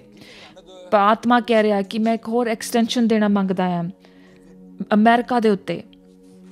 ਯਾਬਾਸ਼ੰਦਲਾ ਰਬਾਸਿੰਦਾ, ਪ੍ਰਸ਼ਨ ਇਹ ਆ ਕੌਣ ਖੜਾ ਹੋਵੇਗਾ ਇਸ ਮੌਸਮ ਦੇ ਵਿੱਚ? ਕਿ ਉੱਥੇ ਪਰਮੇਸ਼ਰ ਨੂੰ ਉਹ ਲੱਭਣਗੇ, ਉਹ ਯੋਧਾ ਲੱਭਣਗੇ ਜੋ ਕਿ ਪ੍ਰਾਰਥਨਾ ਕਰਨ ਦੇ ਆ। ਪਰਮੇਸ਼ਰ ਨੂੰ ਉਹ ਲੋਕੀ ਲੱਭਣਗੇ ਜੋ ਕਿ ਉੱਠ ਖੜੇ ਹੋਣਗੇ ਨਵੀਂ ਜ਼ੀਲ ਦੇ ਨਾਲ, ਨਵੀਂ ਸ਼ਕਤੀ ਦੇ ਨਾਲ। ਹਾਂ ਪਰਮੇਸ਼ਰ ਦੇ ਲੋਕੋ, ਮੈਂ ਇਸ ਵਿਸ਼ਵਾਸ ਨੂੰ ਅੰਦਰ ਇਸ ਵਿਸ਼ਵਾਸ ਨੂੰ ਮੰਨਦਾ ਹਾਂ ਕਿ ਜੇ ਇਹ ਜੋ ਲਾਕਡਾਊਨ ਦੀ ਘੜੀ ਹੈ ਇਹ ਹਮੇਸ਼ਾ ਵਾਸਤੇ ਨਹੀਂ ਹੋਵੇਗੀ। ਪਰਮੇਸ਼ਰ ਆਪਣੀ ਦਇਆ ਦੇ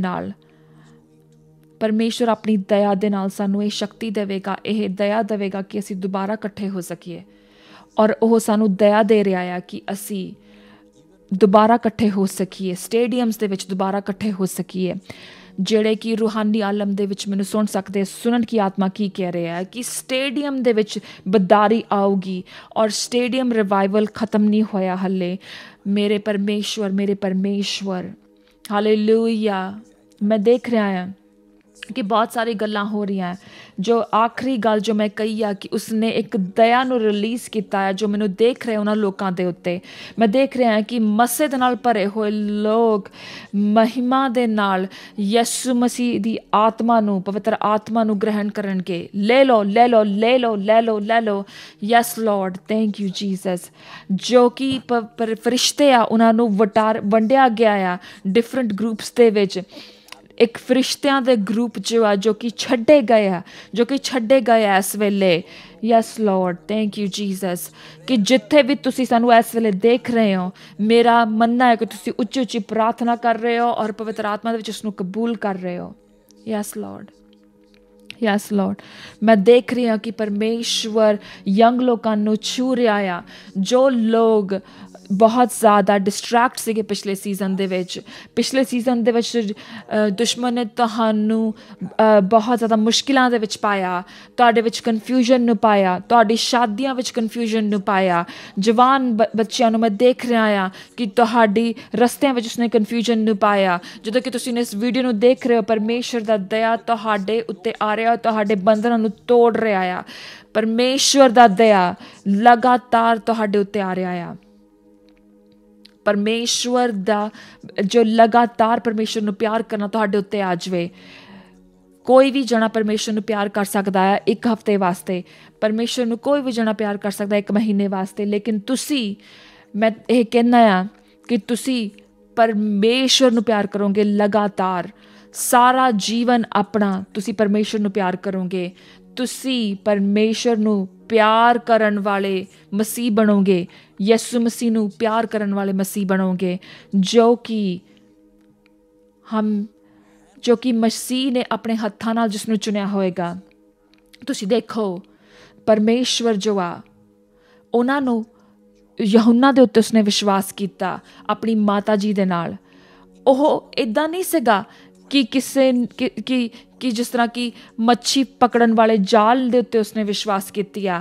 ਉਸਨੇ ਇਹ ਨਹੀਂ ਕਿਹਾ ਕਿ ਮੇਰੇ ਜਾਲ ਦੀ ਦੇਖਭਾਲ ਕਰੀ, ਉਸਨੇ ਕਿਹਾ ਕਿ ਮੇਰੀ ਮਾਂ ਦੀ ਦੇਖਭਾਲ ਕਰੀ। ਉਸਨੇ ਕਿਹਾ ਯਹੂਨਾ, ਮੈਂ ਦੇਖਿਆ ਹੈ ਕਿ ਤੂੰ ਲਗਾਤਾਰ ਮੇਰੇ ਪਿੱਛੇ ਆਉਣਾ ਹੈ, ਮੈਂ ਤੇਰੇ ਮਗਰ ਆ ਸਕਦਾ ਹਾਂ, ਮੈਂ ਆਪਣੀ ਮਾਤਾ ਦੇ ਨਾਲ ਤੇਰੇ ਉੱਤੇ ਵਿਸ਼ਵਾਸ ਕਰ ਸਕਦਾ ਹਾਂ। ਔਰ ਮੈਨੂੰ ਪਤਾ ਹੈ ਕਿ ਤੂੰ ਇਹ ਨਹੀਂ ਕਹੂੰਗਾ ਕਿ ਸਵੇਰ ਨੂੰ ਉੱਠ ਕੇ ਕਿ ਕੱਲ੍ਹ ਸਵੇਰ ਨੂੰ ਉਹ ਮੈਨੂੰ ਚੇਤਾ ਭੁੱਲ ਗਿਆ। ਇਹ ਲਗਾਤਾਰ ਪ੍ਰਭੂ ਨੇ ਉਸਦੀ ਲਗਾਤਾਰੀ ਨੂੰ ਦੇਖਿਆ ਕਿ ਉਸ ਕਰਕੇ ਪਰਮੇਸ਼ਰ ਉਹਦੇ ਉੱਤੇ ਵਿਸ਼ਵਾਸ ਕਰ ਸਕਿਆ ਕਿ ਮੈਂ ਆਪਣੀ ਮਾਤਾ ਦਾ ਖਿਆਲ ਇਸ ਨੂੰ ਦੇ ਸਕਦਾ ਕਰਨ ਦੇ ਵਾਸਤੇ। ਔਰ ਉਹੀ ਸੇਮ ਕੁਆਲਿਟੀ ਜੋ ਆ ਕਿ ਪਰਮੇਸ਼ਵਰ ਜਦੋਂ ਦੇਖਦਾ ਆ ਉਹਨਾਂ ਦੇ ਉੱਤੇ ਜਿਨ੍ਹਾਂ ਦੇ ਉੱਤੇ ਉਹ ਵਿਸ਼ਵਾਸ ਕਰ ਸਕੇ ਔਰ ਆਪਣੀ ਪ੍ਰਕਾਸ਼ਨ ਉਹਨਾਂ ਨੂੰ ਦੇਖ ਸਕੇ, ਔਰ ਜਿਹੜਾ ਅਗਮਵਾਕ ਹੋਣੇ ਆ ਅੰਤ ਦੇ ਦਿਨਾਂ ਦੇ ਵਿੱਚ ਉਹਨਾਂ ਨੂੰ ਦੇ ਸਕੇ। ਪਰਮੇਸ਼ਰ ਕਹਿੰਦਾ ਹੈ ਕਿ ਮੈਂ ਇਸ ਪ੍ਰਕਾਸ਼ਨ ਨਾਲ ਹਰ ਇੱਕ ਉੱਤੇ ਵਿਸ਼ਵਾਸ ਨਹੀਂ ਕਰ ਸਕਦਾ, ਮੈਂ ਹਰ ਇੱਕ ਉੱਤੇ ਵਿਸ਼ਵਾਸ ਨਹੀਂ ਕਰ ਸਕਦਾ। ਇੱਕ ਵੱਖਰੇ ਲੋਕੀ ਹੋਣਗੇ, ਇੱਕ ਵੱਖਰੀ ਉਹਨਾਂ ਦੇ ਵਿੱਚ ਚਰਿੱਤਰ ਹੋਣਗੇ, ਇੱਕ ਵੱਖਰਾ ਉਹਨਾਂ ਦੇ ਵਿੱਚ ਤਸੱਲੀ ਹੋਵੇਗੀ, ਇੱਕ ਵੱਖਰਾ ਉਹਨਾਂ ਦੇ ਵਿੱਚ ਲਗਾਤਾਰੀ ਹੋਵੇਗੀ, ਇੱਕ ਵੱਖਰੀ ਉਹਨਾਂ ਦੇ ਵਿੱਚ ਸ਼ਕਤੀ ਹੋਵੇਗੀ, ਸਟੈਬਿਲਿਟੀ ਹੋਵੇਗੀ, ਔਰ ਇੱਕ ਲਗਾਤਾਰ ਉਹ ਇਮੋਸ਼ਨਲੀ ਪਰਮੇਸ਼ਰ ਦਾ ਪਿੱਛਾ ਕਰਨਗੇ। ਉਹਨਾਂ ਵਿੱਚ ਸਮਝਦਾਰੀ ਹੋਵੇਗੀ, ਉਹਨਾਂ ਵਿੱਚ ਸੰਯਮ ਹੋਵੇਗਾ। ਪਰਮੇਸ਼ਰ ਕਹਿੰਦਾ ਹੈ ਕਿ ਇਸ ਤੋਂ ਪਹਿਲਾਂ ਕਿ ਮੈਂ ਆਪਣਾ ਪ੍ਰਕਾਸ਼ਨ ਉਹਨਾਂ ਵਿੱਚ ਦੇਵਾਂ, ਮੈਨੂੰ ਉਸ ਤਰ੍ਹਾਂ ਦੇ ਲੋਕ ਚਾਹੀਦੇ ਆ ਜੋ ਕਿ ਤਿੱਤਰ ਬਿੱਤਰ ਨਹੀਂ ਹੋ ਜਾਂਦੇ ਇਮੋਸ਼ਨਲੀ। ਉਹ ਕਹਿੰਦਾ ਹੈ ਕਿ ਮੈਨੂੰ ਉਹ ਇਨਸਾਨ ਚਾਹੀਦੇ ਆ ਜੋ ਕਿ ਹਮੇਸ਼ਾ ਦੇ ਵਾਸਤੇ, ਜੋ ਕਿ ਸ਼ੇਰਾਂ ਦੇ ਮਾਂਦ ਦੇ ਵਿੱਚ ਆਉਣ ਵਾਸਤੇ ਤਿਆਰ ਹੋਣ, ਜਿਨ੍ਹਾਂ ਦੇ ਉੱਤੇ ਮੈਂ ਵਿਸ਼ਵਾਸ ਕਰ ਸਕਾਂ। ਜਦੋਂ ਕਿ ਸਾਰੀਆਂ ਗੱਲਾਂ ਜਦੋਂ ਕਿ ਉਹਨਾਂ ਦਾ ਸਾਰਾ ਸੋਸ਼ਲ ਸਪੋਰਟ ਜੋ ਆ ਉਹ ਖਤਮ ਹੋ ਜਾਵੇ, ਲੇਕਿਨ ਜਦੋਂ ਉਹਨਾਂ ਨੂੰ ਇੱਕ ਅਲੱਗ ਇਲਾਕੇ ਦੇ ਵਿੱਚ ਸਿੱਟਿਆ ਜਾਵੇ ਜਿੱਥੇ ਕਿ ਉਹ ਇਕੱਲੇ ਹੋਣ, ਪਰਮੇਸ਼ਰ ਕਹਿੰਦਾ ਹੈ ਕਿ ਉਹ ਲੋਕ ਜਦੋਂ ਕਿ ਉਹਨਾਂ ਨੂੰ ਇਕੱਲਾ ਛੱਡਿਆ ਜਾਵੇ, ਉਹਨਾਂ ਦੇ ਕੋਲ ਕਿਸੇ ਹੋਰ ਕੋਲ ਜਾਣ ਦਾ ਮੌਕਾ ਨਾ ਹੋਵੇ, ਔਰ ਉਹ ਸ਼ਿਕਾਇਤਾਂ ਨਾ ਕਰਨਾ ਸ਼ੁਰੂ ਕਰ ਦੇਣ, ਉਹ ਇਹ ਨਾ ਆਪਣੇ ਆਪ ਨੂੰ ਖਾਰਿਸ਼ ਨਾ ਕਰਨਾ ਸ਼ੁਰੂ ਕਰ ਦੇਣ, ਲੋਕਾਂ ਦੇ ਉੱਤੇ ਇਲਜ਼ਾਮ ਨਾ ਲਗਾਉਣਾ ਸ਼ੁਰੂ ਕਰ ਦੇਣ, ਉਹ ਆਪਣਾ ਵਕਤ ਨਾ ਬਰਬਾਦ ਕਰਨ, ਉਹ ਇਹ ਕਰਦੇ ਨਾ ਲੱਭਣ ਕਿ ਉਹ ਲੋਕਾਂ ਦੀ ਚੁਗਲੀਆਂ ਕਰਨਾ ਸ਼ੁਰੂ ਕਰ ਦੇਣ। ਉਹ ਲੋਕ ਨਾ ਹੋਣ ਕਿ ਜਿਹਨਾਂ ਨੂੰ ਇਕੱਲੇ ਰੱਖਿਆ ਗਿਆ, ਲੇਕਿਨ ਉਹ ਲੋਕੀ ਜੋ ਕਿ ਸਿਰਫ ਆਪਣੇ ਆਪ ਨੂੰ ਹਮੇਸ਼ਾ ਲੋਕਾਂ ਦੇ ਵਿੱਚ ਪਾਉਣਾ ਮਹਿਸੂਸ ਕਰਨਾ ਮੰਗਦੇ, ਲੋਕਾਂ ਦੇ ਉੱਤੇ ਡਿੱਗਣਾ ਮਹਿਸੂਸ ਕਰਨਾ ਮੰਗਦੇ ਆ। ਪਰਮੇਸ਼ਵਰ ਕਹਿੰਦਾ ਆ ਕਿ ਪਰਮੇਸ਼ਵਰ ਦੇ ਸ਼ਾਂਤੀ ਉਹ ਲੋਕ ਮੰਗਦਾ ਲੱਭਣੇ ਜਿਹੜੇ ਕਿ ਇੰਨਾ ਸਾਰੇ ਮੁਸ਼ਕਿਲਾਂ ਦੇ ਵਿੱਚ ਵੀ ਪਰਮੇਸ਼ਵਰ ਦੀ ਸ਼ਾਂਤੀ ਬਣਾਏ ਰੱਖਣ, ਉਹ ਜੋ ਕਿ ਸੰਯਮ ਰਹਿਣ। ਪਰਮੇਸ਼ਵਰ ਮੰਗਦਾ ਆ ਕਿ ਉਹ ਆਪਣਾ ਪ੍ਰਕਾਸ਼ਨ ਉਹਨਾਂ ਉੱਤੇ ਦੇ ਸਕੇ, ਆਪਣੀ ਇਨਫੋਰਮੇਸ਼ਨ ਉਹਨਾਂ ਉੱਤੇ ਦੇ ਸਕੇ ਜੋ ਕਿ ਉਹਦੇ ਵਿੱਚ ਤਕੜੇ ਰਹਿਣ। ਕਿ ਜੇ ਤੁਸੀਂ ਦੇਖੋ ਕਿ ਤੁਸੀਂ ਇਮੋਸ਼ਨਲੀ ਮੈਂਟਲੀ ਡਿਸਟਰੈਕਟਡ ਹੋਵੋ ਅਤੇ ਤੁਹਾਨੂੰ ਸ਼ੈਤਾਨ ਨੇ ਬਰਬਾਦ ਕਰ ਸਕਦਾ ਆ। ਕੀ ਹੋਏਗਾ ਫਿਰ? ਕਿ ਚਾਹੇ ਤੁਸੀਂ ਜਿੱਦਾਂ ਦੀ ਮਰਜ਼ੀ ਤੁਹਾਨੂੰ ਰੂਹਾਨੀ ਆਲਮ ਵਿੱਚ ਸ਼ਬਦ ਕਿਉਂ ਨਾ ਮਿਲੇ ਹੋਣ, ਲੇਕਿਨ ਉਹ ਜਿਹੜੇ ਸ਼ਬਦ ਆ ਉਹ ਬਰਬਾਦ ਹੋਣਗੇ ਕਿਉਂਕਿ ਤੁਹਾਡੀ ਇਮੋਸ਼ਨਲ ਸਟੇਟ ਜੋ ਆ ਉਹ ਸੰਯਮ ਨਹੀਂ ਗੀ। ਲੇਕਿਨ ਪਰਮੇਸ਼ਵਰ ਉਹ ਇਸ ਤਰ੍ਹਾਂ ਦੇ ਲੋਕਾਂ ਨੂੰ ਲੱਭਦਾ ਜਿਨ੍ਹਾਂ ਦੇ ਉੱਤੇ ਉਹ ਦਇਆ ਪ੍ਰਗਟ ਕਰ ਸਕੇ, ਉਹ ਲੋਕਾਂ ਨੂੰ ਜਿਹੜੇ ਕਿ ਸੰਯਮ ਆ, ਉਹ ਲੋਕੀ ਜਿਹਨਾਂ ਦੇ ਉੱਤੇ ਸੈਲਫ ਕੰਟਰੋਲ ਆ, ਉਹ ਲੋਕੀ ਜਿਹੜੇ ਕਿ ਦਰਦ ਨੂੰ ਬਹੁਤ ਦੇਰ ਤੱਕ ਲੈ ਕੇ ਜਾ ਸਕਦੇ ਆ। ਔਰ ਜਿੰਨਾ ਜ਼ਿਆਦਾ ਉਹ ਪਰਮੇਸ਼ਰ ਦੇ ਨਜ਼ਦੀਕ ਹੁੰਦੇ ਆ, ਉਹ ਪਰਮੇਸ਼ਰ ਨੂੰ ਨਕਾਰਦੇ ਨਹੀਂ, ਚਾਹੇ ਉਹਨਾਂ ਦੇ ਦੋਸਤ ਆਉਣ ਜਾਂ ਜਾਣ, ਲੇਕਿਨ ਉਹ ਪਰਮੇਸ਼ਵਰ ਦੇ ਨਜ਼ਦੀਕ ਰਹਿੰਦੇ ਆ, ਪਰਮੇਸ਼ਵਰ ਦੇ ਕਦਮਾਂ ਦੇ ਥੱਲੇ ਰਹਿੰਦੇ ਆ। ਯਾਦ ਰੱਖੀਏ ਕਿ 11 ਚੇਲੇ ਸੀਗੇ, ਉਹ ਚਲੇ ਗਏ ਸੀਗੇ ਜਦੋਂ ਪਰਸੀਕਿਊਸ਼ਨ ਆਇਆ, ਲੇਕਿਨ ਯਹੋਨਾ ਖੜਾ ਰਿਹਾ ਬਹੁਤ। ਔਰ ਕਿਸ ਤਰ੍ਹਾਂ ਜਦੋਂ ਅਸੀਂ ਪੜ੍ਹਦੇ ਹਾਂ ਕਿ ਯਹੋਨਾ ਦੇ ਜੀਵਨ ਨੂੰ ਉਹ ਨਹੀਂ ਸੀਗਾ ਕਿ ਜੋ ਕਿ ਮਰਨਾ ਮੰਗਦਾ ਸੀਗਾ ਕਿ ਮੇਰੀ ਮੌਤ ਜਿਹੜੀ ਉਹ ਬਹੁਤ ਹੀ ਦੁੱਖ ਦੇ ਨਾਲ ਹੋਵੇ। ਜਿਹੜਾ ਪਤਰਸ ਸੀਗਾ ਔਰ ਉਹ ਬਹੁਤ ਹੀ ਗਿਲਟੀ ਫੀਲ ਕਰਦਾ ਸੀਗਾ ਕਿ ਕਿਸ ਤਰ੍ਹਾਂ ਮੈਂ ਯਿਸੂ ਮਸੀਹ ਨੂੰ ਛੱਡਿਆ ਆ, ਕਿਸ ਤਰ੍ਹਾਂ ਮੈਂ ਉਸ ਦਾ ਇਨਕਾਰ ਕੀਤਾ, ਇਸ ਤਰ੍ਹਾਂ ਮੈਂ ਯਿਸੂ ਮਸੀਹ ਵਾਂਗੂ ਨਹੀਂ ਮਾਰ ਸਕਦਾ, ਮੈਂ ਉਲਟਾ ਕਰਕੇ ਕ੍ਰੋਸ ਮਰੂੰਗਾ। ਔਰ ਇਹ ਪਤਰਸ ਦੀ ਤਮੰਨਾ ਸੀਗੀ ਔਰ ਇਸ ਤਰ੍ਹਾਂ ਉਸਨੇ ਮਸੀਹ ਨੂੰ ਵਾਪਸ ਦਿੱਤਾ ਜੋ ਉਹ ਮੰਗਦਾ ਸੀ ਵਾਪਸ ਦੇਣਾ। ਲੇਕਿਨ ਯਹੋਨਾ ਜੋ ਸੀਗਾ ਉਸਨੂੰ ਆਪਣਾ ਪਿਆਰ ਕਿਸੇ ਦੇ ਸਾਹਮਣੇ ਸਾਬਿਤ ਕਰਨ ਦੀ ਲੋੜ ਨਹੀਂ ਸੀਗੀ। ਉਸਨੂੰ ਇਹ ਨਹੀਂ ਸੀਗਾ ਕਿ ਮੈਂ ਆਪਣਾ ਪਿਆਰ ਸਾਬਿਤ ਕਰਾਂ, ਕਿ ਪ੍ਰਭੂ ਨੂੰ ਮੈਂ ਕਿੰਨਾ ਪਿਆਰ ਕਰਦਾ ਹਾਂ, ਮਰ ਕੇ ਸਾਬਿਤ ਕਰਾਂ। ਇਹਦਾ ਮਤਲਬ ਇਹ ਸਾਨੂੰ ਦਿਖਾਉਂਦਾ ਹੈ ਕਿ ਜੇ ਸਿਰਫ ਮਰਨਾ ਹੀ ਜਾਂ ਸਫਰਿੰਗ ਹੀ ਇਹ ਦਿਖਾਉਂਦਾ ਕਿ ਅਸੀਂ ਯਿਸੂ ਮਸੀਹ ਨੂੰ ਕਿੰਨਾ ਪਿਆਰ ਕਰਦੇ ਹਾਂ, ਤਾਂ ਫਿਰ ਯਹੋਨਾ ਨੇ ਫਿਰ ਇਸ ਤਰ੍ਹਾਂ ਕਿਉਂ ਕਿਹਾ? ਅਸੀਂ ਇਹ ਸਿੱਖਣ ਨੂੰ ਮਿਲਦਾ ਹੈ ਕਿ ਜਦੋਂ 1st ਸੈਂਚੁਰੀ ਦੇ ਵਿੱਚ ਇੱਕ ਰਾਜੇ ਨੇ, ਡੋਮੀਸ਼ੀਅਸ ਨੇ ਉਸਨੂੰ ਫੜਿਆ, ਯਹੋਨਾ ਨੂੰ, ਉਸਨੇ ਬਹੁਤ ਸਾਰੇ ਮਸੀਹਾਂ ਨੂੰ ਤੰਗ ਕੀਤਾ ਸੀਗਾ। ਉਸਨੇ ਯਹੋਨਾ ਨੂੰ ਫੜਿਆ ਔਰ ਉਸਨੂੰ ਇੱਕ ਜਲਦੇ ਹੋਏ ਤੇਲ ਦੇ ਵਿੱਚ, ਉਬਲਦੇ ਹੋਏ ਤੇਲ ਦੇ ਵਿੱਚ ਰੱਖ ਦਿੱਤਾ ਔਰ ਉਸਨੇ ਯਹੋਨਾ ਨੂੰ ਉਸ ਦੇ ਭਾਂਡੇ ਦੇ ਵਿੱਚ ਪਾ ਦਿੱਤਾ। ਲੇਕਿਨ ਯਹੋਨਾ ਜੋ ਸੀਗਾ ਮਰਨ ਦੇ ਵਾਸਤੇ ਤਿਆਰ ਨਹੀਂ ਸੀਗਾ। ਔਰ ਦੇਖਦੇ ਹਾਂ ਅਸੀਂ ਕੀ ਹੁੰਦਾ ਆ ਕਿ ਇਤਿਹਾਸ ਦੱਸਦਾ ਆ ਕਿ ਜੋ ਉਬਲਦਾ ਤੇਲ ਸੀਗਾ ਉਸਦਾ ਯਹੋਨਾ ਦੇ ਉੱਤੇ ਕੋਈ ਅਸਰ ਨਹੀਂ ਹੋਇਆ। ਅਸੀਂ ਦੇਖਦੇ ਹਾਂ ਕਿ ਬਹੁਤ ਸਾਰੇ ਲੋਕ ਆਪਣਾ ਜੋ ਪਿਆਰ ਦਿਖਾਉਣਾ ਮੰਗਦੇ ਆ ਕਿ ਅਸੀਂ ਪ੍ਰਭੂ ਦੇ ਵਾਸਤੇ ਤਕਲੀਫ ਲੈਂਦੇ ਹਾਂ। ਕੁਝ ਕਹਿੰਦੇ ਆ ਕਿ ਮੈਂ ਜਦੋਂ ਮਰੂੰਗਾ ਪ੍ਰਭੂ ਦੇ ਵਾਸਤੇ ਮਰੂੰਗਾ, ਉਦੋਂ ਪ੍ਰਭੂ ਦੀ ਮਹਿਮਾ ਹੋਏਗੀ। ਲੇਕਿਨ ਯਹੋਨਾ ਦੱਸਦਾ ਹੈ ਕਿ ਪ੍ਰਭੂ ਦੇ ਵਾਸਤੇ ਜੀਣਾ ਵੀ ਉਨਾ ਹੀ ਮਹਿਮਾ ਦੇ ਯੋਗ ਹੈ। ਉਹ ਕਹਿੰਦਾ ਹੈ ਕਿ ਮੈਂ ਪਰਮੇਸ਼ਵਰ ਦੇ ਵਾਸਤੇ ਜ਼ਿਆਦਾ ਜੀਣਾ ਮੰਗਦਾ ਹਾਂ ਔਰ ਮੈਂ ਮੰਗਦਾ ਹਾਂ ਕਿ ਮੇਰੀ ਜੋ ਜੀਵਨ ਆ ਉਹਦੇ ਵਿੱਚ ਪ੍ਰਕਾਸ਼ਨ ਹੋਵੇ, ਉਹ ਪਰਮੇਸ਼ਵਰ ਦੇ ਵਾਸਤੇ ਚਮਕੇ। ਔਰ ਪਹਿਲਾ ਜੋ ਸਟੇਡੀਅਮ ਰਿਵਾਈਵਲ ਸੀਗਾ ਉਹ ਉਦੋਂ ਹੋਇਆ ਉਸ ਇਨਸਾਨ ਦਾ ਕਰਕੇ ਹੋਇਆ ਜੋ ਕਿ ਯਿਸੂ ਮਸੀਹ ਨੂੰ ਬਹੁਤ ਪਿਆਰ ਕਰਦਾ ਹੈ। ਉਸਨੇ ਕਿਹਾ ਕਿ ਮੇਰਾ ਹਾਲੇ ਸਮੇਂ ਨਹੀਂ ਜਾਣਦਾ। ਔਰ ਜਿਹੜੇ ਹਿਸਟੋਰੀਅਨ ਦੱਸਦੇ ਆ ਕਿ ਸਾਰੇ ਲੋਕਾਂ ਨੇ ਆਪਣਾ ਜਾਨ ਪ੍ਰਭੂ ਨੂੰ ਦਿੱਤੀ ਜਦੋਂ ਏਡੇ ਵੱਡਾ ਰਿਵਾਈਵਲ ਹੋਇਆ, ਕਿਉਂਕਿ ਇੱਕ ਇਨਸਾਨ ਜੋ ਕਿ ਮਰਨਾ ਨਹੀਂ ਸੀ ਮੰਗਦਾ ਉਬਲਦੇ ਤੇਲ ਦੇ ਵਿੱਚ, ਔਰ ਜੋ ਦਰਾਜਾ ਸੀਗਾ ਉਸਨੇ ਕਿਹਾ ਕਿ ਇਹਨੂੰ ਭੇਜੋ, ਇਸਨੂੰ ਦਫਾ ਕਰੋ, ਇਸਨੂੰ ਇੱਕ ਇਲਾਕੇ ਵਿੱਚ ਭੇਜ ਦਿਓ ਜਿੱਥੇ ਕਿ ਇਕੱਲਾ ਹੋਵੇ, ਜਿੱਥੇ ਕਿ ਇਕੱਲਾ ਹੋ ਕੇ ਮਰ ਜਾਵੇ। ਲੇਕਿਨ ਯਿਸੂ ਮਸੀਹ ਨੂੰ ਪਿਆਰ ਕਰਨ ਵਾਲਾ ਜੋ ਸੀਗਾ, ਜਿਹੜੇ ਬਾਕੀ ਸਾਰੇ ਜਣੇ ਸੀਗੇ ਉਹਨਾਂ ਨੂੰ ਜਿਹੜਾ ਇਕੱਲਾਪਨ ਹੋ ਸਕਦਾ ਮਾਰ ਦਿੰਦਾ, ਲੇਕਿਨ ਯਿਸੂ ਮਸੀਹ ਨੂੰ ਪਿਆਰ ਕਰਨ ਵਾਲਾ ਜਿਹੜਾ ਸੀਗਾ ਉਹ ਸੀਗਾ ਉਹਦੇ ਵਾਸਤੇ ਇੱਕ ਚੰਗੀ ਗੱਲ ਬਣ ਗਿਆ। ਤੁਸੀਂ ਜਿਹੜੇ ਯਿਸੂ ਮਸੀਹ ਨੂੰ ਪਿਆਰ ਕਰਦੇ ਆ ਉਹਨਾਂ ਨੂੰ ਰਿਜੈਕਟ ਕਰਕੇ ਉਹਨਾਂ ਨੂੰ ਪਨਿਸ਼ ਨਹੀਂ ਕਰ ਸਕਦੇ, ਕਿਉਂਕਿ ਯਿਸੂ ਮਸੀਹ ਨੂੰ ਜਿਹੜਾ ਪਿਆਰ ਕਰਦੇ ਆ ਉਹ ਜਿਹੜੀ ਉਹਨਾਂ ਦੀ ਰਿਜੈਕਸ਼ਨ ਹੁੰਦੀ ਆ ਉਸਨੂੰ ਚੰਗਾ ਲੈਂਦੇ ਆ, ਉਸਨੂੰ ਕਹਿੰਦੇ ਕਿ ਸਾਡੇ ਵਾਸਤੇ ਚੰਗਾ ਆ ਤਾਂ ਕਿ ਮੈਂ ਪ੍ਰਭੂ ਦੇ ਨਾਲ ਜ਼ਿਆਦਾ ਸਮਾਂ ਬਿਤਾ ਸਕਾਂ। ਉਹ ਪ੍ਰਭੂ ਦੇ ਨਜ਼ਦੀਕ ਆਉਂਦੇ ਆ। ਔਰ ਯਿਸੂ ਮਸੀਹ ਨੂੰ ਪਿਆਰ ਕਰਨ ਵਾਲੇ ਜਿਹੜੇ ਕਿ ਇਕੱਲੇਪਨ ਦੇ ਵਿੱਚ ਉਹਨਾਂ ਦਾ ਅੰਤ ਨਹੀਂ ਹੁੰਦਾ, ਜੋ ਮਸੀਹ ਨੂੰ ਪਿਆਰ ਕਰਦੇ ਆ ਉਹ ਉਹਨਾਂ ਦੇ ਵਾਸਤੇ ਇੱਕ ਮੌਕਾ ਬਣ ਜਾਂਦਾ ਆ ਕਿ ਦੁਬਾਰਾ ਉਹ ਬਾਗੇ ਅਦਨ ਨੂੰ ਤਿਆਰ ਕਰ ਸਕਣ ਔਰ ਉਹਦੇ ਵਿੱਚ ਤੁਰ ਸਕਣ ਪਰਮੇਸ਼ਵਰ ਦੇ ਨਾਲ ਔਰ ਉਸ ਬਾਗੇ ਅਦਨ ਦੇ ਵਿੱਚ। ਔਰ ਉਹ ਇਕੱਲੇ ਨਹੀਂ ਹੁੰਦੇ ਕਿਉਂਕਿ ਪਰਮੇਸ਼ਵਰ ਦਾ ਜੋ ਸੰਗਤੀ ਆ ਉੱਥੇ ਉਹਨਾਂ ਦੇ ਨਾਲ ਹੁੰਦੀ ਆ, ਉਹ ਸਾਡੇ ਨਾਲ ਹੁੰਦੀ ਆ। ਪਰਮੇਸ਼ਵਰ ਦੀ ਸੰਗਤੀ, ਪਵਿੱਤਰ ਆਤਮਾ ਦੀ ਸੰਗਤੀ ਸਾਡੇ ਨਾਲ ਹੁੰਦੀ ਆ, ਜਿਹੜਾ ਇਕੱਲਾਪਨ ਸਾਨੂੰ ਮਾਰਦਾ ਨਹੀਂ ਗਾ ਬਲਕਿ ਸਾਨੂੰ ਮਜ਼ਬੂਤ ਕਰਦਾ ਹੈ, ਅਸੀਂ ਉਹਦੇ ਵਿੱਚ ਮਜ਼ਬੂਤ ਹੁੰਦੇ ਹਾਂ। ਇਸ ਲਈ ਪਰਮੇਸ਼ਵਰ ਦੇ ਲੋਕੋ, ਜਦੋਂ ਤੁਸੀਂ ਦੇਖਦੇ ਆ ਕਿ ਜੋ ਦੁਸ਼ਮਣ ਹੈ, ਜੋ ਸਾਡੇ ਵਾਸਤੇ ਜਿਸਨੇ ਸਾਡੇ ਵਾਸਤੇ ਬੁਰਾਈ ਕੀਤੀ, ਪਰਮੇਸ਼ਵਰ ਨੇ ਉਸ ਨੂੰ ਸਾਡੇ ਵਾਸਤੇ ਭਲਾਈ ਪੈਦਾ ਕਰ ਦਿੱਤਾ।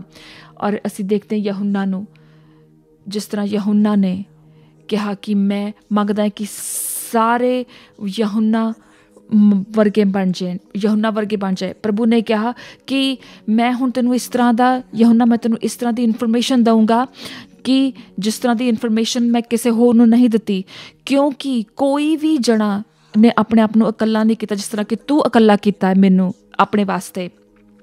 ਸਾਨੂੰ ਇਹ ਸਮਝਣ ਦੀ ਲੋੜ ਹੈ ਕਿ ਜਦੋਂ ਦੁਸ਼ਮਣ ਜਦੋਂ ਸਾਡੇ ਸਾਹਮਣੇ ਇੱਕ ਹੋਰ ਤਰ੍ਹਾਂ ਦੀ ਟੀਚਿੰਗ ਲੈ ਕੇ ਆਉਂਦਾ ਆ, ਇੱਕ ਹੋਰ ਤਰ੍ਹਾਂ ਦੀ ਟੀਚਿੰਗ ਲੈ ਕੇ ਆਉਂਦਾ ਸਾਹਮਣੇ, ਸਾਨੂੰ ਇਹ ਸਮਝਣ ਦੀ ਲੋੜ ਆ ਕਿ ਹਰ ਇੱਕ ਜੋ ਡਿਸਾਈਪਲ ਸੀਗਾ, ਹਰ ਇੱਕ ਚੇਲਾ ਜੋ ਸੀਗਾ ਉਹਦਾ ਅਲੱਗ ਪ੍ਰਕਾਸ਼ਨ ਸੀਗਾ।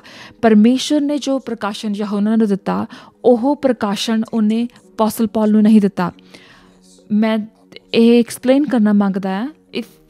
ਇਹ ਪੌਲੂਸ ਨੇ ਕਿਹਾ, ਉਸਨੇ ਕਹਿੰਦਾ ਆ ਕਿ ਜੋ ਪ੍ਰਕਾਸ਼ਨ ਉਸਨੂੰ ਦਿੱਤਾ ਗਿਆ, ਜੋ ਅਫਸੀਆਂ ਦੀ ਕਿਤਾਬ ਉਹਦੀ 3 ਬਾਬ ਤੋਂ ਪੜ੍ਹਾਂਗੇ, ਪਹਿਲੀ ਐਤ, ਇਉਂ ਮੈਂ ਪੌਲੂਸ ਮਸੀਹ ਦਾ ਇੱਕੋ ਹੀ ਕੈਦੀ ਹਾਂ, ਮੈਂ ਤੁਹਾਡੇ ਲੋਕਾਂ ਲਈ, ਉਹ ਕਹਿੰਦਾ ਹੈ ਕਿ ਤੁਹਾਡੇ ਵਾਸਤੇ, ਲੋਕਾਂ ਦੇ ਲਈ ਜਿਹੜੇ ਯਹੂਦੀ ਨਹੀਂ ਹਨ, ਇੱਕ ਕੈਦੀ ਹਾਂ।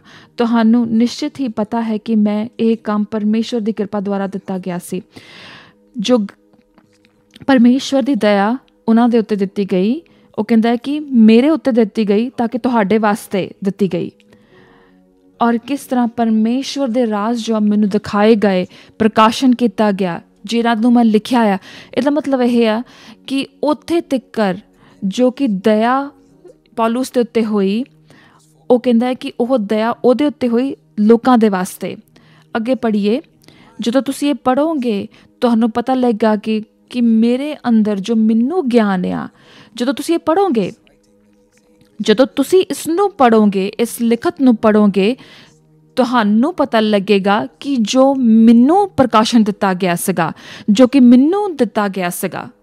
ਅੱਗੇ ਪੜ੍ਹੀਏ, ਪਰਮੇਸ਼ਵਰ ਦੀ ਮਿਸਟਰੀ ਵਿੱਚ ਜਾਣ ਦੇ ਵਾਸਤੇ, ਜੋ ਕਿ ਹਰ ਕਿਸੇ ਦੇ ਉੱਤੇ ਨਹੀਂ ਹੋਈ, ਹਰ ਜਨਰੇਸ਼ਨ ਦੇ ਉੱਤੇ ਨਹੀਂ ਹੋਈ, ਉਹ ਸਿਰਫ ਹੁਣੀ ਐਸੇ ਵੇਲੇ ਰਿਵੀਲ ਹੋਈ ਆ ਆਪਣੇ ਪੌਲੂਸਾਂ ਦੇ ਉੱਤੇ, ਨਬੀਆਂ ਦੇ ਉੱਤੇ। ਸਮਝਣ ਦੀ ਲੋੜ ਹੈ ਇੱਥੇ ਕਿ ਜੇ ਉਹ ਜੀਂਦਾ ਸੀਗਾ, ਜਦੋਂ ਉਹ ਜੀਂਦਾ ਸੀਗਾ ਅਲੱਗ ਸਮੇਂ ਦੇ ਵਿੱਚ, ਕਿ ਇਹ ਹੋਰ ਕਿਸੇ ਦੇ ਉੱਤੇ ਪ੍ਰਕਾਸ਼ਨ ਨਹੀਂ ਹੋਇਆ, ਲੇਕਿਨ ਹੁਣ ਉਹ ਇਹ ਪ੍ਰਕਾਸ਼ਨ ਸਿਰਫ ਉਹਦੇ ਉੱਤੇ ਹੋਇਆ ਸੀਗਾ ਕਿਉਂਕਿ ਉਹ ਅਲੱਗ ਐਰਾ ਦੇ ਵਿੱਚ ਸੀਗਾ। ਔਰ ਹੁਣ ਇਹ ਜੋ ਪ੍ਰਕਾਸ਼ਨ ਸੀਗਾ ਇਹ ਡਿਫਰੈਂਟ ਜਨਰੇਸ਼ਨ ਦੇ ਉੱਤੇ ਹੋ ਰਿਹਾ ਸੀਗਾ। ਪਰਮੇਸ਼ਰ ਨੂੰ ਕਿਸੇ ਦੀ ਲੋੜ ਸੀਗੀ ਕਿ ਉਸ ਚੁਣੇ ਔਰ ਉਸਨੂੰ ਕਵੇ ਕਿ ਇਹ ਪ੍ਰਕਾਸ਼ਨ ਸਿਰਫ ਤੇਰੇ ਉੱਤੇ ਹੋ ਰਿਹਾ ਆ। ਇਹ ਕਿੰਨਾ ਜ਼ਰੂਰੀ ਆ ਸਾਨੂੰ ਜਾਣਨਾ ਕਿ ਅਸੀਂ ਜਦੋਂ ਪ੍ਰਕਾਸ਼ਿਤ ਵਾਕਿਆ ਦੀ ਕਿਤਾਬ ਦੇ ਵਿੱਚ ਦੇਖਦੇ ਹਾਂ ਕਿ ਜੋ ਪੌਲੂਸ ਦੇ ਉੱਤੇ ਪ੍ਰਕਾਸ਼ਨ ਹੋਇਆ ਉਹ ਯਹੂਨਾ ਦੇ ਉੱਤੇ ਪ੍ਰਕਾਸ਼ਨ ਨਹੀਂ ਹੋਇਆ। ਇਸ ਲਈ ਅਸੀਂ ਕਹਿ ਸਕਦੇ ਹਾਂ ਕਿ ਲੋਕ ਕਹਿੰਦੇ ਆ ਕਿ ਮੈਨੂੰ ਦਿਖਾਇਆ ਜਾਵੇ ਕਿ ਜੋ ਕਿਤਾਬ ਦੇ ਵਿੱਚ ਲਿਖੇ ਸ਼ਬਦਾਂ ਵਿੱਚ ਉਹ ਕਹਿੰਦੇ ਆ ਕਿ ਜੋ ਪੜ੍ਹ ਰਿਹਾ ਉਹ ਜੋ ਕਿ ਪੌਲੂਸ ਨੇ ਲਿਖਿਆ ਆ, ਪਰ ਲੇਕਿਨ ਪੌਲੂਸ ਕਹਿੰਦਾ ਹੈ ਕਿ ਮੈਂ ਉਹ ਲਿਖਦਾ ਹਾਂ ਜੋ ਕਿ ਮੈਨੂੰ ਦਰਸ਼ਿਤ ਹੋਇਆ ਸੀਗਾ, ਜੋ ਕਿ ਮੈਨੂੰ ਮੇਰੇ ਉੱਤੇ ਪ੍ਰਕਾਸ਼ਨ ਹੋਇਆ ਸੀਗਾ। यूहन्ना ਕਹਿੰਦਾ ਕਿ ਮੇਰੇ ਉੱਤੇ ਪ੍ਰਕਾਸ਼ਨ ਹੋਇਆ ਸੀਗਾ। ਹਰ ਜਨਰੇਸ਼ਨ ਦੇ ਉੱਤੇ, ਹਰ ਪੀੜ੍ਹੀ ਦੇ ਉੱਤੇ ਪਰਮੇਸ਼ਵਰ ਆਪਣੇ ਆਪ ਨੂੰ ਰਿਵੀਲ ਕਰਦਾ ਆ ਹਰ ਡਿਫਰੈਂਟ ਤਰੀਕੇ ਦੇ ਨਾਲ।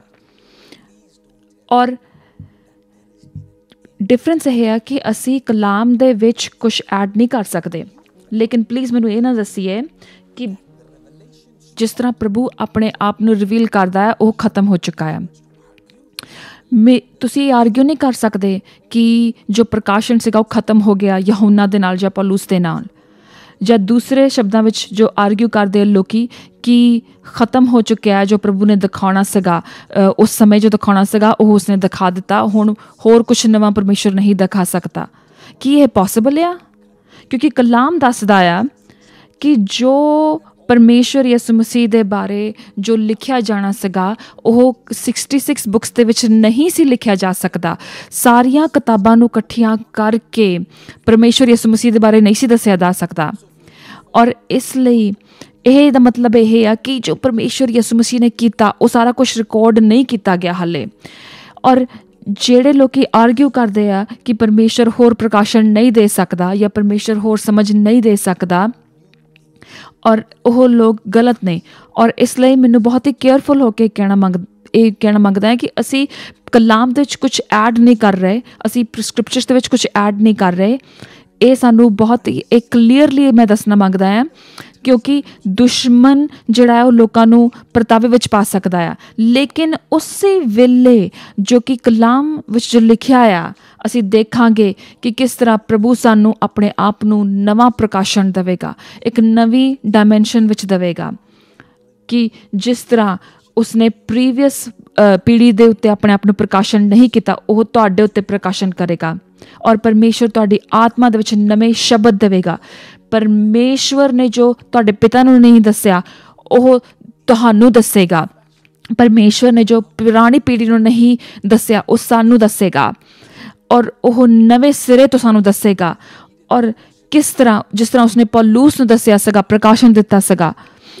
ਔਰ ਲੋਕੀ ਜਿਹੜੇ ਆ ਉਹ ਕਹਿੰਦੇ ਆ ਕਿ ਕਿੰਨਾ ਇਹ ਨਹੀਂ ਹੋ ਸਕਦਾ, ਕਿਉਂਕਿ ਲੋਕੀ ਜਿਹੜੇ ਆ ਉਹਨਾਂ ਦੀ ਉਹ ਡੈਡੀਕੇਸ਼ਨ ਉਨੀ ਕੁ ਹੁੰਦੀ ਆ।